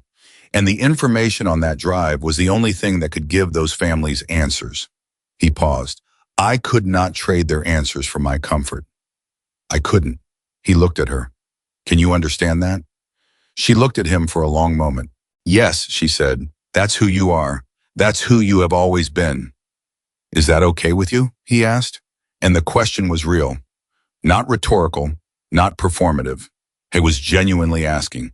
He was 48 years old with cracked ribs and a bandaged wrist, and he was asking his 20-year-old daughter if the kind of man he was something she could accept. "Dad," she said, "I spent 20 years watching you fix other people's cars for half what you could have charged because you knew they couldn't afford it. I spent 20 years watching you give people extra time on their bills and never say a word about it. I spent 20 years watching you build a life out of doing the right thing so quietly that nobody made a big deal about it." She leaned forward. "I don't need to understand who you used to be. I have known exactly who you are my whole life. And yes, it is more than okay with me." He looked at her for a moment that was long enough to contain everything he didn't have words for. Then he reached over and put his hand on top of hers where it rested on the bed rail. "Okay," he said, quietly, completely. It was one word, but it had the weight of 20 years of a man becoming someone he was proud to be, and the specific relief of having that effort recognized by the person whose recognition mattered most. She stayed another 40 minutes. She asked about his eating, and he said they had fed him. Not well, but enough. And she told him the food from the hospital was probably worse than whatever they'd had at the facility, and he laughed, and it was the same laugh from the truck, the real one, the full one. And she filed it away in the place where she kept the sounds that meant safety and home. When she left, the night shift nurse came in, and she heard the nurse telling him he needed to rest, and she heard him say, "I know, give me 5 minutes." And she knew he was going to sit in that bed for 5 minutes doing the specific Michael Hayes version of accounting, going through the ledger of what had happened and what had been decided and what the cost had been and whether the cost was right before he let himself sleep. She understood that too. Victor was outside the hospital entrance, exactly where Danny had said he would be. He was off his phone, standing with his arms crossed and his weight settled, looking at the parking area with the expression of a man who is not really seeing what he's looking at because he's processing something internal. He heard her come out and turned without surprise. People who have good instincts don't startle easily. "How is he?" Victor asked. "Sitting up and refusing to lie down," she said. "Good," Victor said. "That means he's fine." "That's exactly what I thought." She came to stand beside him, not in front of him, beside him, which was different, side by side, looking at the same thing, which in the grammar of the conversation they'd been having all day was the physical equivalent of "we are on the same side of this." "I want to know something," she said. "Okay." "When he left," she said, "when my father left the Hells Angels 22 years ago, how did that go? Was it bad?" Victor was quiet for a moment. She had learned to let him have that moment. He wasn't stalling. He was being honest about something, and the honesty required locating the exact truth before he spoke. "There were some who were angry," he said. "When someone leaves, there are always some who take it as a comment on the choice to stay. Like his leaving meant he thought they were wrong to stay." He paused. "But the people who knew him, the people who understood why he was going, most of them understood. He wasn't leaving because he was done with us. He was leaving because something had arrived that was bigger than what we had together." "Me," she said. "You weren't born yet," Victor said. "But yes, the version of him that was coming, the version that needed to be a father. He could see it coming, and he knew it was incompatible with the life he was living." He looked at her briefly. "He told me the night before he left. He said, 'Stone, I think I'm supposed to build something.' I said, 'What are you supposed to build?' And he said, 'Oh,'" Victor stopped. His voice had developed a quality in the last few words that was rougher than his usual tone. He cleared it. He said, "I don't know yet, but I think it's a person." Olivia had to look away for a moment. At the parking area, at the flat, dark sky above the hospital, at anything that was not Victor's face while he said that. "He built you," Victor said, "in case that's not obvious. Whatever Ghost was at 20, you are the best version of it, distilled. All the things he valued, the loyalty, the courage, the refusal to quit. He figured out how to pass them to you without the parts he wasn't proud of." He paused. "That's not a small thing. That's actually most things." She looked back at him. "He said you were the one he trusted most," she said. "Not in those exact words, but the note said to find these people. He knew it would be your chapter. He knew you'd still be here." "I've been here 31 years, Victor said. "Why?" she asked. He looked at her. The question surprised him, not because it was impertinent, but because it was the kind of question that people rarely ask directly, the kind that most people circle around for years without landing on. He respected the directness enough to meet it with equal directness. "Because this is where I belong," he said. "Not everyone gets to know where they belong. I knew early, and when you know, you stay." He paused. "Your father knew where he belonged too. It just changed. It shifted from here to something else. That's not a failure. That's a man paying attention to his own life." She was quiet for a moment. Then she said, "The families, the missing people. Loretta said there are 5 cases connected to the North Star operation. 3 active, 2 cold." "Yes." "What happens now, with the evidence, with the network?" "Federal investigation," Victor said. "The evidence on that drive gives them the entry point. From there, they pull the thread, the corporate structure, the people behind it, the transport routes. It's a lot of work, but they have what they need to start." He paused. "Your father built something solid. Carl spent 2 hours going through it this afternoon, and he said it was the cleanest evidence documentation he'd seen from a civilian source in his career. And Carl has seen a lot."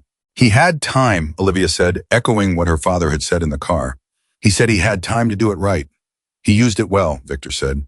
She crossed her arms against the October night air. The jacket was over her arm.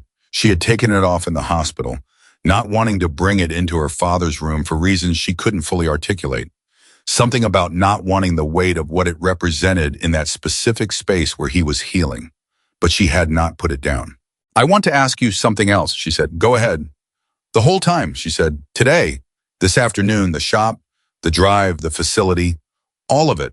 You did all of it for a man you hadn't seen in 22 years, a man who walked away. She looked at him. Why?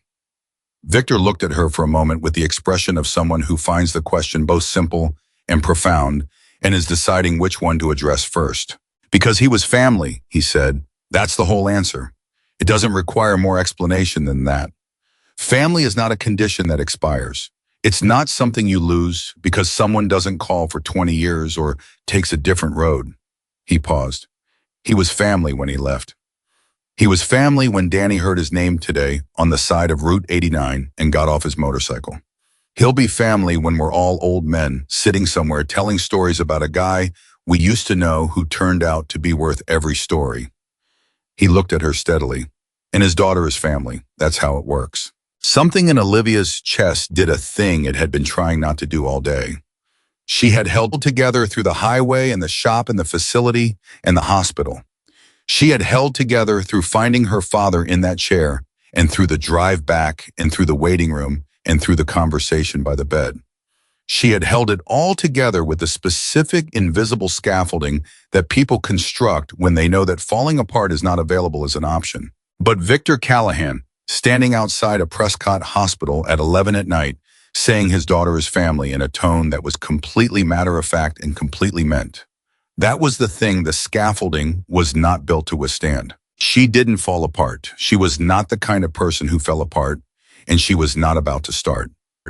But her eyes went bright and she pressed her lips together and looked away for a moment. And Victor looked away too, in the direction of the parking area, giving her the courtesy of not being observed while she managed it. Thank you, she said when she had it back, for today, for all of it. Your dad fixed my motorcycle with the wrong tools on a highway in the middle of the night, Victor said. And he told me to buy him a coffee. He paused. 22 years is a long time to carry a debt. I'm glad I got to put it down.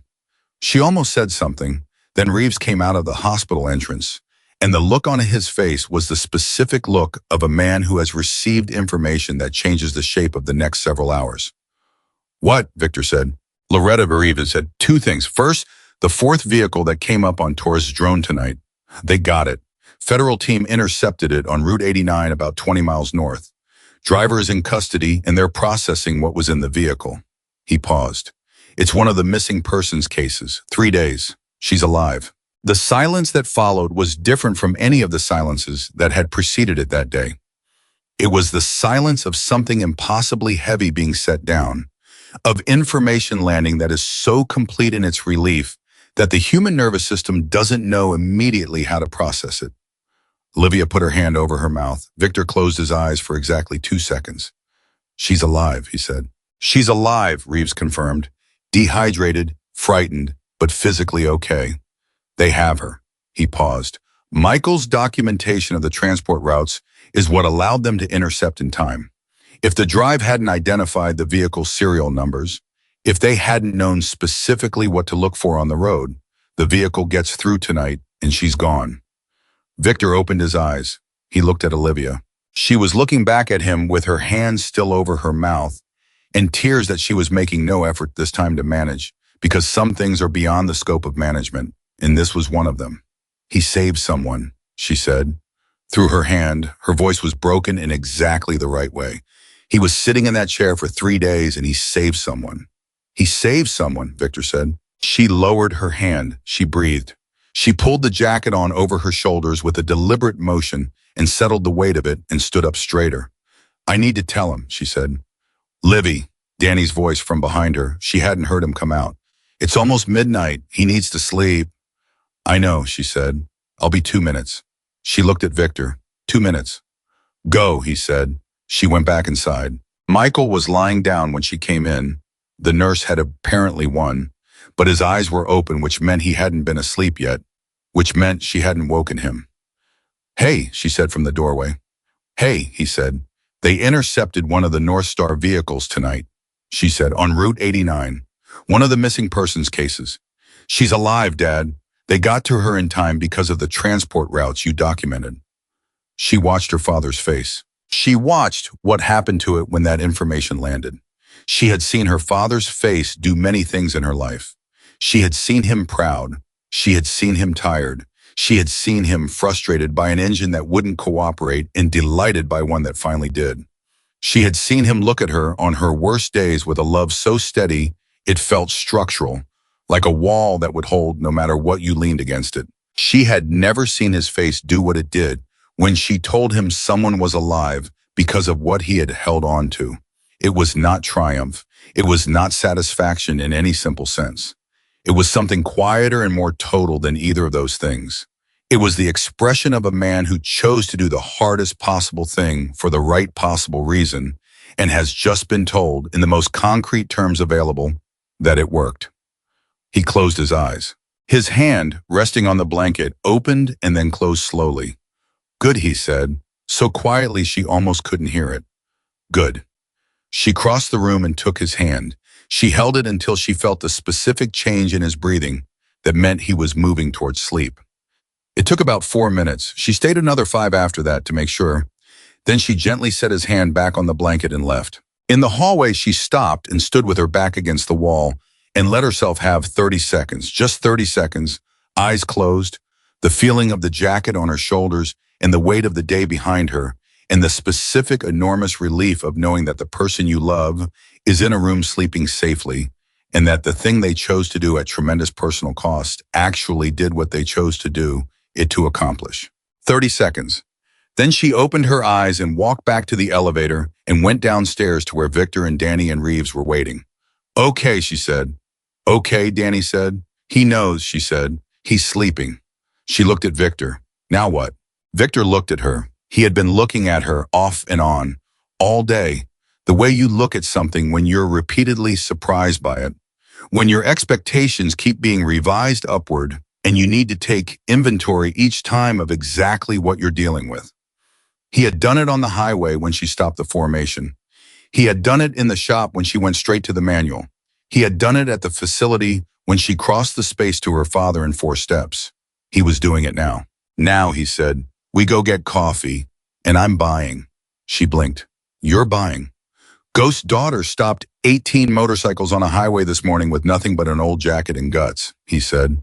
"I think I can cover the coffee." She looked at him for a moment. Then something in her face shifted. The exhaustion and the relief and the residue of 40 hours of sustained, impossible tension. And she laughed, a real laugh, short and sudden and completely genuine, the kind of laugh that is the emotional equivalent of a pressure valve releasing. And the sound of it in that hospital lobby at midnight was the most alive sound anyone in the vicinity had heard all day. Danny made a sound that was very close to a laugh himself. Reeves smiled, which for Reeves was essentially equivalent to tears of joy. Even Victor's face did something in the vicinity of warmth. "Okay," she said, "coffee, but somewhere that isn't a vending machine." "Agreed," Victor said. "And then," she said, "someone is going to tell me more about my father. The before version. All of it. I want to know everything." Danny said, "That's going to take more than 1 cup of coffee." "I know," she said. "That's fine. I'm not going anywhere." They went out into the night, and the 4 of them walked across the parking area toward Danny's truck, and Olivia was in the middle of them without anybody arranging it. Just the natural geometry of people moving together who have spent a day becoming something to each other without formally deciding to. The jacket was on her shoulders. The patch on the back, the faded one, worn soft with years, caught the orange of the parking lot lights as she walked, and for a moment, from a certain angle, it looked almost new. Like something that had been waiting a long time to be used for what it was always meant to be used for, and had finally tonight served its exact purpose, and would now begin a second purpose it had not been built for and had somehow become anyway, which was the thing that a daughter carried forward when she had been brave enough to put it on and had not once let it slow her down. The coffee shop they found was a 24-hour diner on the edge of Prescott that had the specific quality of places that exist outside normal time.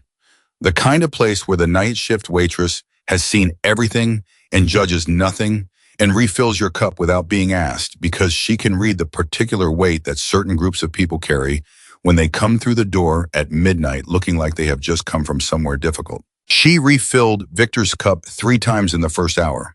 He did not thank her each time because she did not want thanks. She wanted the acknowledgement that she understood, And he gave her that in the way he looked at her the first time she refilled. Direct, brief, complete. And she moved on without needing anything else. Olivia sat across from Victor with both hands wrapped around her mug. Danny was beside her. Reeves had taken a call outside and come back in and taken another call and gone back outside. The specific pattern of a man managing the logistics tail of a complicated operation that was still actively moving even though the most urgent part of it was over. Sal was at the counter eating eggs with the focused dedication of someone who treats meals as tactical refueling operations. "Tell me about the first time," Olivia said. Victor looked at her. "First time what?" "First time you met him. The real version. Not the short version you gave me at the shop." She looked at him steadily. "You said he fixed your motorcycle with the wrong tools. Tell me the whole story." Victor looked at his coffee. He turned the mug slightly with one hand, a small rotation, the gesture of a man deciding how much of something he's going to give. "I was 29, he said. Your father was 24. I'd had the bike about 8 months, a 1991 Sportster that I'd put more work into than made any financial sense. But I was 29 and financial sense wasn't my primary decision-making framework." He paused. "I was coming back from New Mexico alone, middle of the night, Route 40 west of Albuquerque. Alternator failed, just died, no lights, no power, coasting to the shoulder in the dark." He paused. "There's a particular kind of alone that happens when you're on a highway in the dark with a dead bike. It's very complete." "What did he do?" Olivia asked. "He pulled up in a truck," Victor said. "Old Ford, working man's truck. He'd been behind me, seen me lose power, followed me to the shoulder. He got out and he looked at the bike and he said, 'Alternator.' I said, 'I know.' He said, 'I might be able to get you running.' I said, 'With what?' And he opened the bed of his truck." Victor almost smiled. It looked like a mechanic had packed for a camping trip. Tools everywhere, random parts, cables, zip ties, half a dozen things that had no business being in a truck bed together. He went through it for about 3 minutes, pulled out some things, and got to work. "He fixed it," Olivia said, not a question. "He got it running," Victor said, "not fixed." He was clear about the difference. He said, "This will get you to Flagstaff. Don't push it above 70 and stop if the voltage light comes on." He told me exactly what he'd done and what the actual repair needed to be and where in Flagstaff there was a shop he trusted. He paused. He knew the shop because he'd worked there 2 years earlier, before he started his own place. Olivia was quiet for a moment, then, "He already had the shop?" "Just barely," Victor said. "He'd been open maybe 6 months. He said he'd used everything he had to buy the building and the equipment. He said he was eating peanut butter sandwiches for lunch every day, and he didn't care because the shop was his." Victor looked at her. He had this quality even then, like he'd made a decision and the decision was solid and no amount of difficulty was going to be interesting enough to change it. "I know that quality," she said. "I know you do," he said. "I saw it on a highway this morning." Danny made a sound that was agreement without being a word. "He did all of it," Victor said, "at midnight, on the side of a federal highway, for a man he had never met who was wearing colors that some people in Arizona in 1993 would have been cautious about being seen near. He didn't hesitate. He didn't ask questions. He just looked at the problem and fixed what he could fix." Victor picked up his mug. "When I tried to pay him, he said he didn't need payment for doing something that was just right. I pushed. He said, 'If you want to do something, buy me a coffee next time you see me.' I told him I didn't know if I'd see him again. He said, 'I think you will.'" Victor set the mug down. He was right. Olivia processed that. She was building something in her mind. A picture of her father at 24, before she existed, before Dewey Humboldt, before the quiet, deliberate life that was the only version of him she had known directly. Building it from the pieces she was receiving, the same way she had spent her childhood building an understanding of him from the pieces he offered without ever explaining the whole. "How long before he joined the chapter?" she asked. "About 8 months after that night," Victor said. "He came through Flagstaff, looked me up, said he'd been thinking about some things and wanted to understand more." He paused. Ghost was never the kind of man who joined something without understanding it completely first. He asked questions for 3 months before he committed to anything. Hard questions. The kind that make some people uncomfortable because they require honest answers. He looked at her. He reminded me of that quality this afternoon. In the truck, when he was talking to you, that same thing. He's always been like that, she said. He asks questions until he has the whole picture. He says half a picture is more dangerous than no picture. He said that to me in 1994, Victor said. Exact words. Something passed through Olivia's face. The specific expression of someone receiving confirmation of something they have always believed but never been able to fully verify. That the person they love has been this person their entire life, not just the part of it they witnessed. That who someone is doesn't begin with your knowledge of them. What was he like, she asked. Back then, before, Victor considered. Serious, he said. Not heavy. He wasn't a heavy man, but serious. Like he was always processing something, always running something through a system of his own that had standards the outside world didn't necessarily share. He paused. Funny, sometimes. Not the kind of funny that performs. The kind that catches you off guard because it's completely accurate and you didn't see it coming. He looked at Danny. You remember that thing he said about the rain in Nevada? Danny smiled. A real one. Yeah, he said. Yeah, I remember. What did he say? Olivia asked. Danny looked at her. We were riding through Nevada in what I can only describe as the most aggressive rainstorm I have ever experienced in 30 years of riding. Completely miserable. Everyone's drenched. Nobody's happy. And Ghost pulls up beside me at a gas station stop and he looks at me, completely soaking wet, and he says with a completely straight face, You know, Danny, I read somewhere that rain is good for the complexion. Then he rode off. Danny shook his head. I laughed so hard I almost crashed. Olivia laughed. The same laugh from the hospital parking lot. Real, sudden, pressure valve genuine. That's him, she said. That is exactly him. He did that to me last Thanksgiving. I was complaining about the oven not working, and he looked at me completely seriously and said, Studies show that cold turkey builds character. I didn't talk to him for an hour. She shook her head, but I couldn't actually stay mad. Nobody could, Danny said. That was the thing about Ghost. You couldn't stay mad at him because he was never being unkind. He was just seeing the funny edge of things at exactly the wrong moment. The table was quiet for a moment, but it was the good kind of quiet. The kind that happens when people have moved from sharing information to actually sharing something. The membrane between them thinning to the point where the conversation has become something more like memory, collectively held. Then Victor said, There's something I didn't tell you about why he left. The quality of the quiet changed. Olivia looked at him. He told you it was about becoming a father, Victor said. And that's true, but there was something else. He paused. The year before he left, we lost someone. A brother riding accident, Route 17 in California. His name was Pete. He was 31 years old. He had a daughter. She was 4. Victor's voice was level, but there was something underneath it. The specific weight of old grief that has been carried long enough to be manageable, but never becomes light.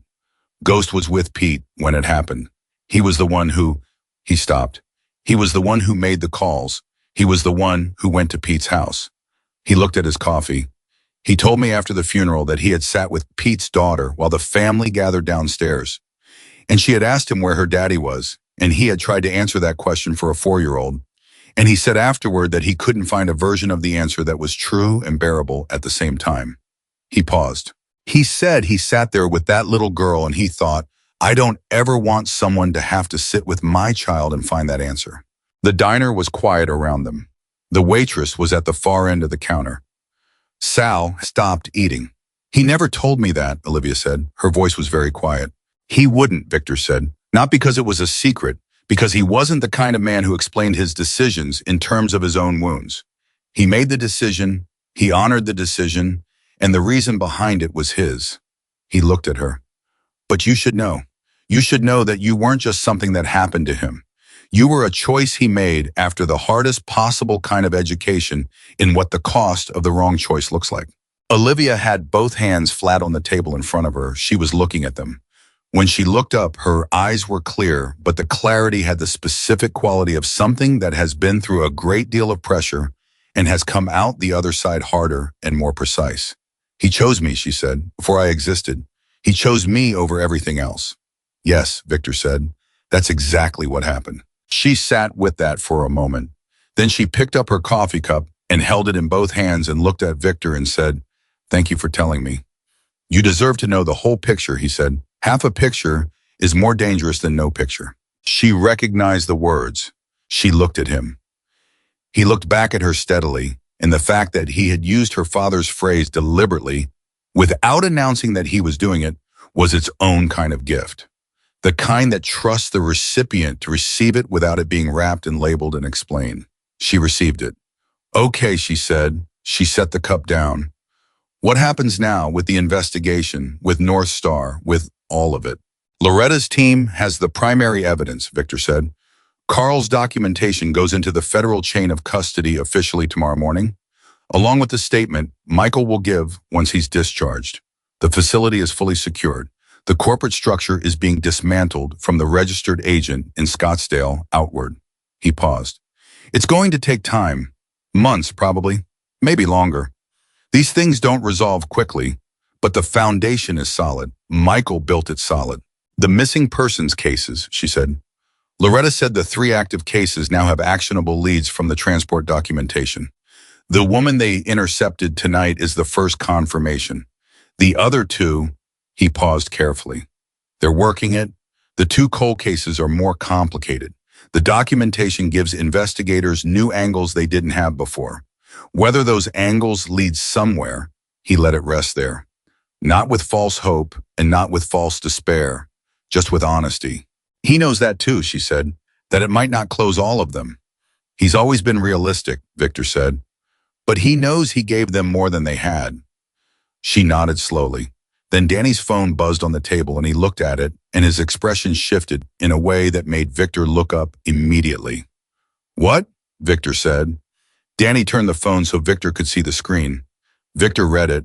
His jaw tightened once, quickly, and then he was still. "What is it?" Olivia said. "The man from the 4th vehicle," Victor said. "The one they intercepted on Route 89 tonight. He's been talking." He paused. "He says there's a second facility, not connected to the North Star corporate structure, completely separate ownership, different shell company, different everything.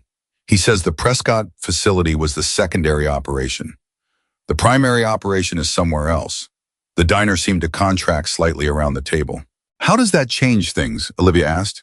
"It means the operation is bigger than Carl's documentation covers," Victor said. "The vehicles Michael documented were connected to the Prescott facility. If there's a primary facility running a separate structure," he stopped.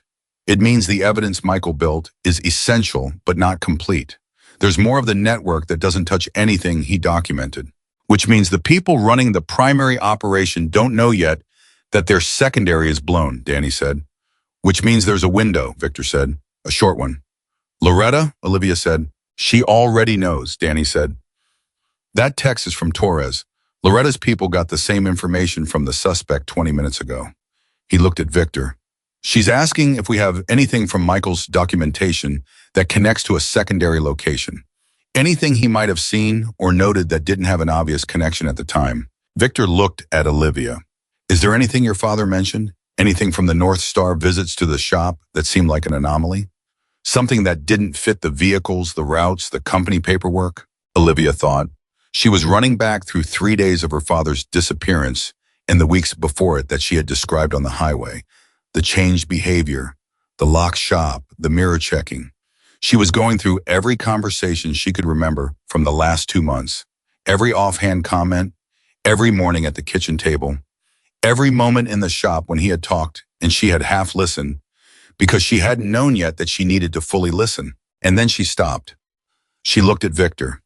"He said something," she said slowly. "About a month ago, I was at the shop after my morning shift and he was working on one of the North Star vans. I brought him lunch. And he was looking at something on the underside of the vehicle, on the frame. And I asked what he was looking at. And he said, 'This stamp shouldn't be here.'" "What stamp?" "I don't know," she said. "I didn't ask because he changed the subject right away, like he'd said more than he meant to. And at the time, I let it go." She pressed her lips together. "I should have asked." "Did he say anything else about it? Any other reference?" "Not directly." She was thinking hard. But 2 days before he disappeared, he was on his laptop in the kitchen late at night. He didn't know I was awake. I came downstairs for water, and I could see his screen. He had a manufacturing database open, the kind where you trace parts back to their origin facility. He closed it when he heard me and said he was just catching up on paperwork. She looked at Victor. That stamp. He was tracing the stamp. Which means he found something, Danny said. Which means he found the origin point, Victor said. And if he traced a manufacturing stamp to a specific facility, it's on the drive, Olivia said. If he found it, it's on the drive. He documented everything. Carl went through the drive, but he was looking for what connected to North Star. If there's a section of the documentation that doesn't connect directly to North Star, it might have looked like an anomaly, Danny said. Something that didn't fit the pattern Carl was building. Victor was already on his phone. Carl, he said when the call connected, the USB drive, go back through everything. I need anything that doesn't connect directly to North Star Logistics. Any reference to a manufacturing stamp, a part's origin, a facility designation that seems out of context. A pause while he listened. How long? Another pause. Do it now. He hung up. The table was very still. Olivia realized her heart was beating in the specific way it had beaten at 11 that morning when she was standing in the road with her hands up and 18 motorcycles coming toward her. The way it beats when something large is happening and the body understands it before the mind has finished processing. 14 minutes later, Carl called back. Victor put it on speaker. There's a section of the documentation that I flagged as potentially extraneous, Carl said. His voice had the specific quality of a person who has just understood something they should have understood earlier and is managing their reaction to that professionally. Photographs of a frame stamp on one of the vehicles. The stamp format is not a standard VIN or chassis serial. It's a manufacturer's facility code. I didn't pursue it because it didn't have a direct North Star connection. A pause. I ran it just now. The facility code corresponds to a vehicle modification facility in a commercial park outside Casa Grande, Arizona. The facility is registered under a name that has no surface connection to North Star, but the registered agent, the same Scottsdale mail forwarding service, Victor said. No, Carl said. Different service, different city, even. Tucson. But the registered agent's name is the same individual who appears as a secondary officer on the North Star filing. A pause. He used the same person twice. Different shell companies, different registered agents, but the same human beings signing the papers. Which means they're connected, Victor said. Definitively connected, Carl said. In the Casa Grande facility, I pulled satellite imagery. There is significant vehicle traffic in the last 3 months. Multiple panel vans, consistent with the North Star profile. A pause. This is the primary operation, Victor. Michael found the thread. He just didn't know what it connected to. Victor looked at Olivia across the table. She looked back at him. He said into the phone, send everything to Loretta, right now, all of it. Already composing the email, Carl said. One more thing. A pause that had a specific weight to it, the pause of someone preparing to say something that is going to land hard. The manufacturing stamp that Michael photographed, I traced the code sequence completely. That stamp format is used for vehicles modified for long-distance transport of cargo that cannot be declared at standard checkpoints. He stopped. The Casa Grande facility has been operating for at least 4 years. The modification profile is consistent with dozens of vehicles, not 6. The silence that followed was the kind that comes when something much larger than you expected reveals itself, and the human brain has to rapidly revise its entire model of what it has been looking at. 4 years, Danny said quietly. They've been running this for 4 years. At minimum, Carl said. And Casa Grande is bigger than Prescott. Significantly bigger. He paused. The families, Victor. The missing persons. There may be significantly more than 5 cases connected to this. Victor closed his eyes for 2 seconds. When he opened them, they were completely clear and completely determined. Loretta, he said. Everything goes to Loretta right now. Sending, Carl said and hung up. The diner was very quiet. The waitress, at the far end of the counter, poured coffee for Sal without looking up, the specific tact of someone who has learned to be present and invisible at the same time. Olivia was looking at her hands on the table. She was thinking about her father at his kitchen table at midnight, laptop open, tracing a stamp through a manufacturing database because something he'd seen on a vehicle frame had told him, in the language of a man who had spent his life reading machines, that something was wrong. Doing it quietly, not telling her, not telling anyone, because the picture wasn't complete yet, and incomplete pictures were dangerous. He had found it. He had found the primary operation without knowing that's what it was, because he had photographed a stamp that seemed anomalous and documented it with the same meticulous care he applied to everything, because that was who he was, because his standard for doing a job was the same whether anyone was watching or not. He had been sitting in a chair for 3 days while the most important thing he'd found sat quietly on a drive in a hollowed-out book, waiting for Carl Witten to look at it correctly. He doesn't know, she said. Victor looked at her. He doesn't know about the stamp, she said, about Casa Grande. He documented it, but he didn't know what it connected to. He's in that hospital room thinking he gave investigators the North Star Network, and he did, but he actually gave them something much bigger. She paused. I need to tell him. In the morning, Victor said. Let him sleep. Yes, she said. In the morning. She picked up her coffee. It had gone cold. She drank it anyway. He's going to be... She stopped. Started again. He chose to sit in that chair for 3 days because of the families, because of the missing people, and he didn't even know how far it went. She looked at Victor. He gave everything he had for 5 cases, and it's going to turn out to be much more than 5. Yes, Victor said. He's going to need a minute with that, she said. Probably, Victor said, but he'll be okay. Men like your father. He paused. When the thing you did turns out to matter more than you knew, it's not a hard thing to absorb. It's the other direction that's hard. She understood what he meant. She nodded. They sat with their coffee for another hour. The conversation moved, the way conversations do when the immediate urgency has passed and the people left at the table have been through something together that created a foundation, drifting from the investigation to smaller things, to Danny telling a story about Ghost in a poker game in Albuquerque that got dramatically out of hand in a way that was completely Ghost's fault, but that Ghost had somehow managed to exit looking blameless, to Reeves coming back inside and sitting down and accepting coffee and telling a story about Carl Witten that explained a great deal about Carl's confident relationship with unconventional situations, to Olivia telling a story about her father in a 2004 Honda Civic with a seized engine that he had spent 3 weeks fixing for a family that couldn't afford anything because the mother needed the car to get to chemotherapy treatments. She told it without self-consciousness. She told it the way you tell a story about someone when you are, for the first time, telling it to people who already understand who the person is, when you don't have to establish the character because the character is already known. The ease of it was something she hadn't expected. The specific ease of being among people who already love the person you love. At 2:45 in the morning, Victor paid the check without discussion. The waitress accepted the amount without looking at it, which meant Victor had left something substantial, the kind of tip that communicates, I understand what this job is and I respect it. In the parking lot, before they separated for the night, Danny and Olivia to the hospital, Reeves to a hotel, Victor to a phone call with Loretta that was going to last however long it took. Victor looked at Olivia. Get some sleep, he said. Real sleep, not 11 minutes against a hospital wall. After I check on him, she said. After you check on him, he agreed. And Olivia, he paused. He was not a man who said things he didn't mean, which meant when he paused before saying something, the something was real. What you did today, finding us on that highway, the shop, the facility, all of it. I want to be precise about this. He looked at her steadily. Your father set up a plan, a good plan, but plans are only as good as the people who execute them.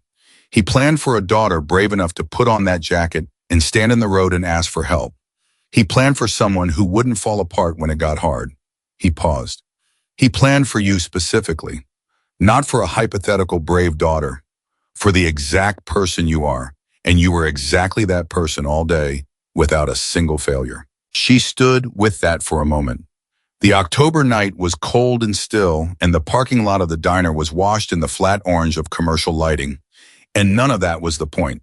The point was that Victor Callahan, who did not say things he didn't mean, had just told her something precise and complete and true. He raised me well, she said. He raised you exactly right, Victor said. But that's only half. The other half was you. He looked at her one more moment. Good night, Olivia. Good night, Victor, she said. She and Danny drove back to the hospital in quiet. She checked her father one more time, still sleeping, breathing evenly, one hand open on the blanket. And then Danny drove her to a hotel 2 blocks from the hospital that Reeves had booked under his firm's account without being asked, because that was how Reeves operated. And she went inside and lay down on a bed for the first time in 42 hours. She did not sleep immediately. She lay on her back in the dark with the jacket on the chair beside the bed. She had not hung it up. She had put it on the chair like a person, facing her, the patch visible in the dim light from the window. And she went through the day the way she went through difficult things, systematically and without flinching. From the highway this morning to the diner 2 hours ago. She thought about her father at 24, pulling over for a stranger in the dark. She thought about Ghost, the version of her father she had never met, who had apparently been making the same choices under different circumstances for his entire life. She thought about a little girl named Pete's daughter who had asked an impossible question and received, from Michael Hayes, the most honest answer he could build. She thought about a woman on a North Star vehicle on Route 89 who was alive tonight because a mechanic in Dewey Humboldt had looked at a frame stamp and thought, this doesn't belong here. She thought about her father's hands, opening and closing when she told him. She closed her eyes. She slept. In the morning, she was back at the hospital at 7:15 with coffee, real coffee from a place 2 blocks away that made it correctly, and a breakfast sandwich that she had specifically ordered the way her father liked it, which was a very particular configuration that most people considered overcomplicated and that he considered simply correct. I was sitting up when she came in. The night shift nurse had already been replaced by the day shift nurse, who had apparently already had a conversation with Michael about the difference between a patient who is healing and a patient who has decided they are done being a patient.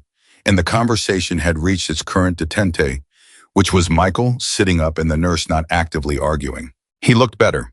One night's sleep and the particular resilience of a man who spent his life doing physical work had moved him significantly closer to himself. The exhaustion was still there around his eyes, but it was the manageable kind now, the kind that knows it's resolving rather than deepening. He looked at the coffee and the sandwich she was carrying, and his face did the thing. The smile that meant everything was exactly as it should be. You remembered, he said. Extra pepper, no onion, the tomato on the side, she said. I always remember. She sat in the chair beside the bed. She gave him the coffee first because he always had coffee first, and waited while he took the first sip and did the specific small settling that her father did when coffee was correct. A micro relaxation of the shoulders that was entirely involuntary. Okay, she said, I need to tell you something.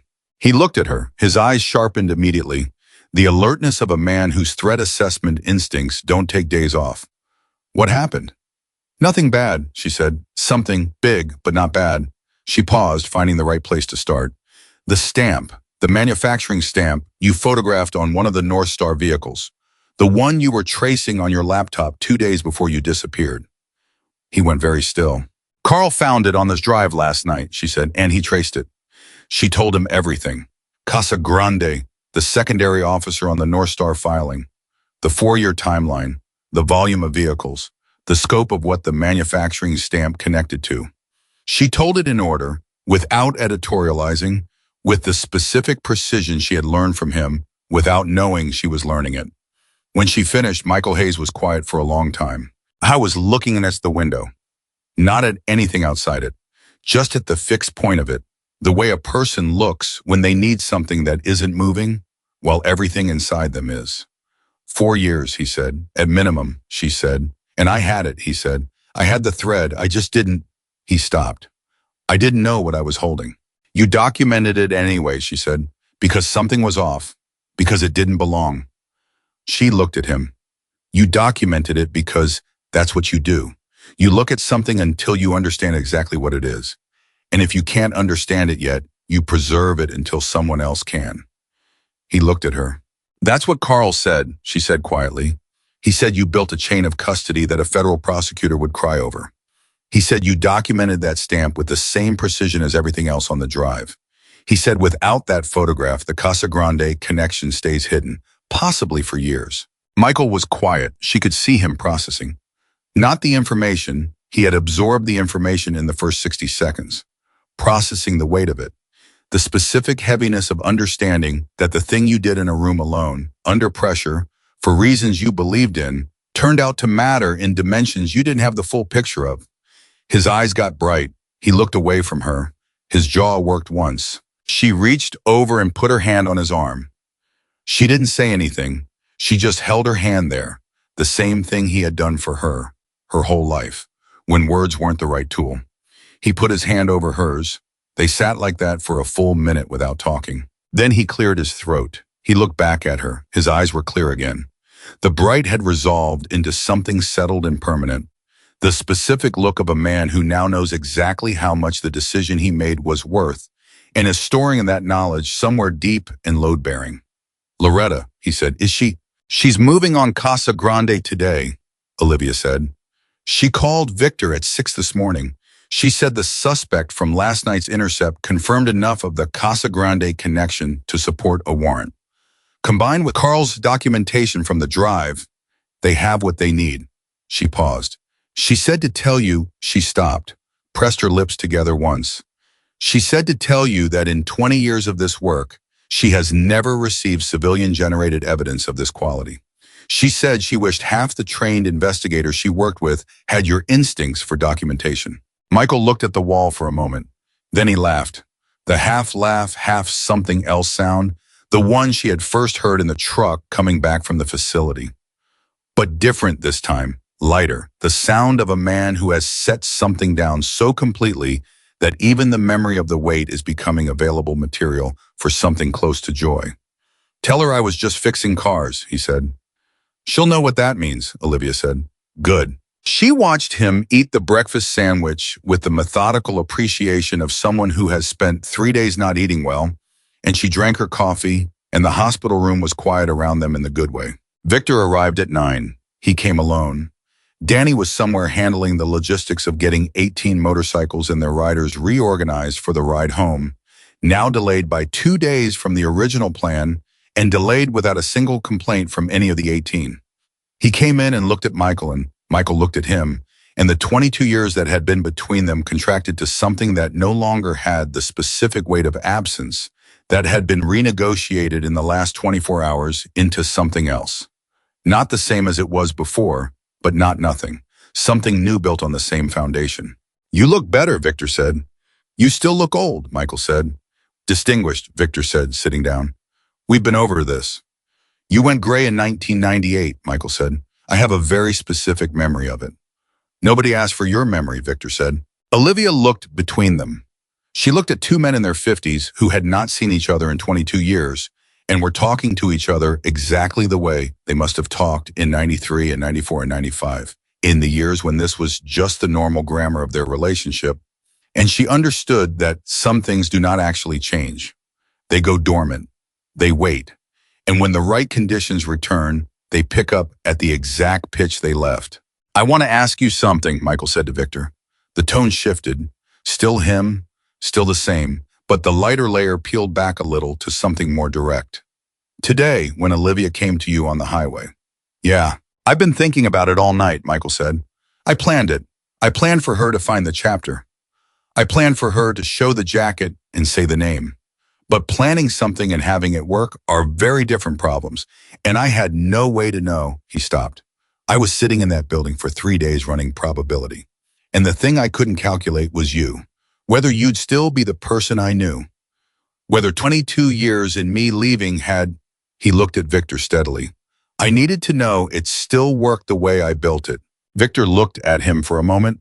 Then he said, your daughter stepped in front of 18 motorcycles on Route 89 and said ghost name.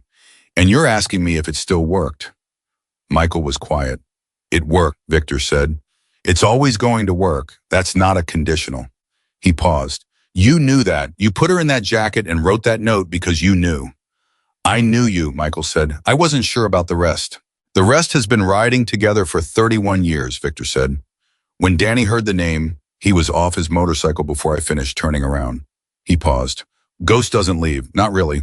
The road name sticks because the person sticks. He looked at Michael. You've been a brother the whole time. You just weren't here. Michael looked at him. Then he looked at Olivia. Then he looked at the window, and his jaw was tight for a moment. And then it wasn't. And what replaced the tightness was something open and quiet and very old. The expression of a man who decided 22 years ago what he believed and has lived according to that decision every day since, and is now in a hospital room in Prescott, receiving the final confirmation that the decision was right on every axis he could have hoped for. Okay, he said. Okay, Victor said. 3 days later, the federal operation at the Casa Grande facility resulted in 14 arrests and the recovery of evidence connected to 11 missing persons cases across 4 states. 3 of those cases were closed that week with information that families had been waiting years to receive. The remaining 8 became active investigations with more substantive leads than they had previously had at any point in their history. Loretta Cross gave a statement to federal investigators that cited the evidence chain provided by Michael Hayes as the foundation of the entire operation. She described it, in the specific, careful language of official documentation, as an example of civilian cooperation that demonstrated exceptional precision and foresight under extraordinarily difficult conditions. In the unofficial conversation she had with Victor 2 days after the arrests, she used the word remarkable, and then she said it again. And Victor told her Michael had said he was just fixing cars. And Loretta laughed and said some mechanics are better at their job than most people are at anything. Michael Hayes was discharged from the hospital on the 3rd day. His ribs would take 6 weeks to heal completely. The concussion cleared in 4 days. He went back to Dewey Humboldt with Olivia driving his truck, which Danny had collected from the impound, where the county had towed it off Route 69, and returned to the shop with a note that said only, "Runs fine, don't push it above 70. Michael read the note and smiled and did not explain it to Olivia. She did not ask. Some things are understood without translation. The shop reopened 2 weeks later. The first customer was a woman named Rosa, who had a 2007 Camry with a cooling system issue that Michael diagnosed in 11 minutes and repaired in under 2 hours, and charged her 2/3 of the standard rate because she was raising 3 kids alone, and he had done the math without her knowing he was doing it. This was not new behavior. This was just Tuesday at Hayes Automotive. Olivia went back to her diner shift.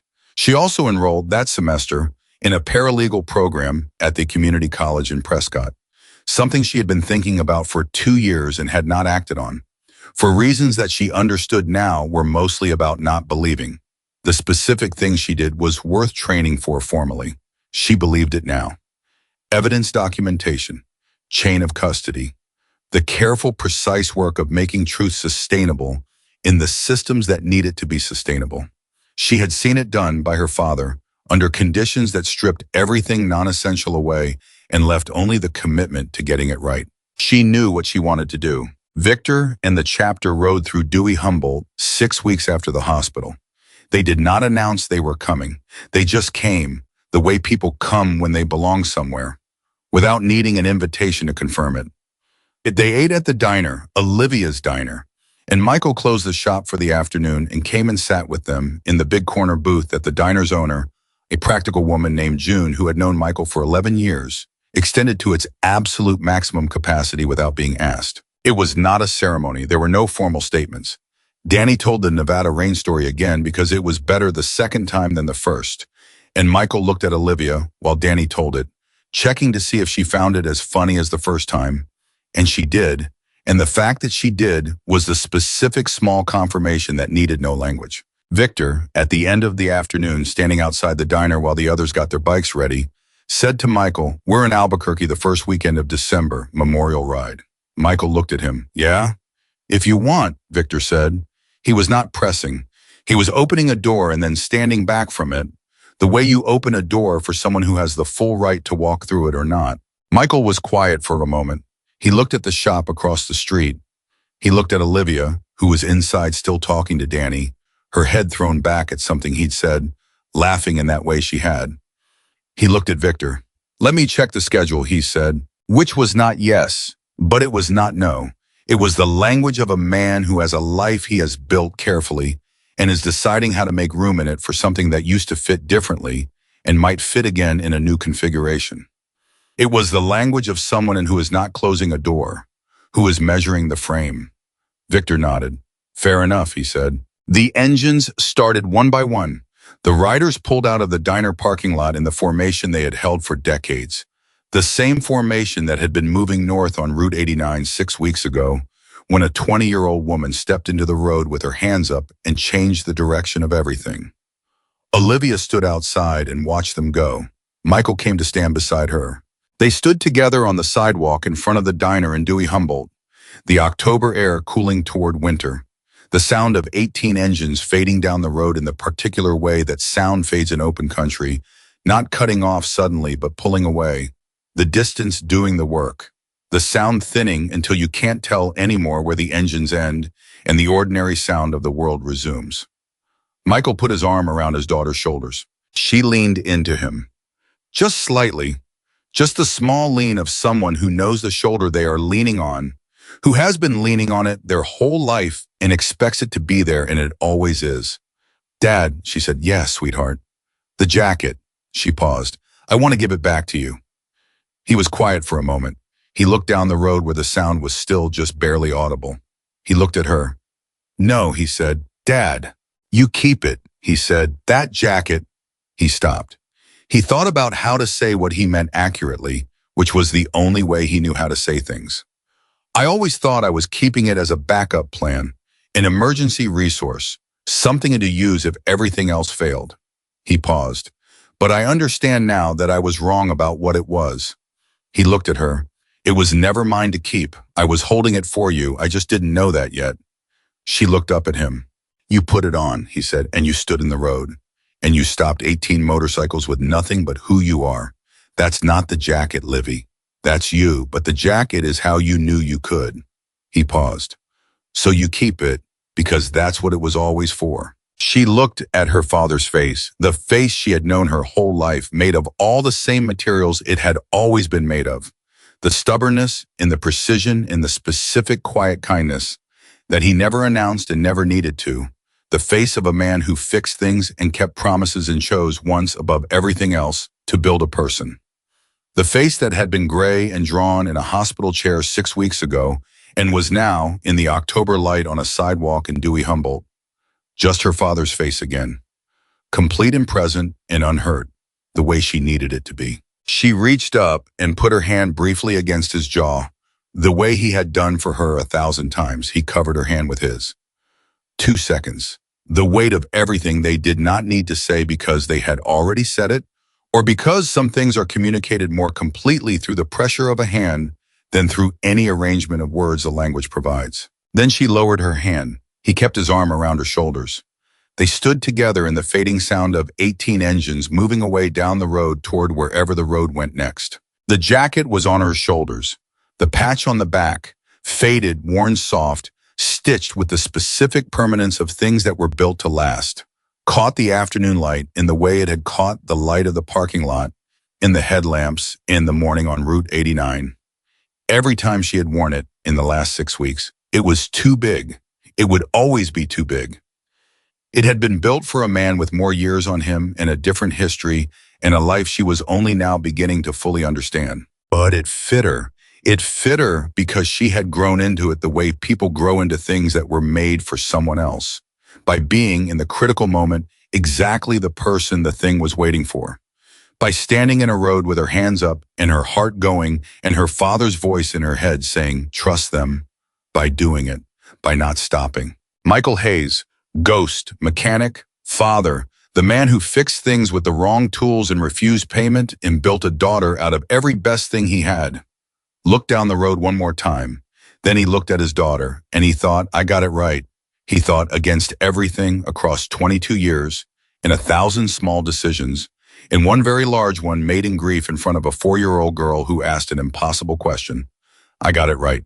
The thing he had built was standing beside him with her hand in his and a faded patch on her back and a future that was going to be made of exactly the materials she had demonstrated she was made of. He thought, that is enough. He thought, that is everything, and it was.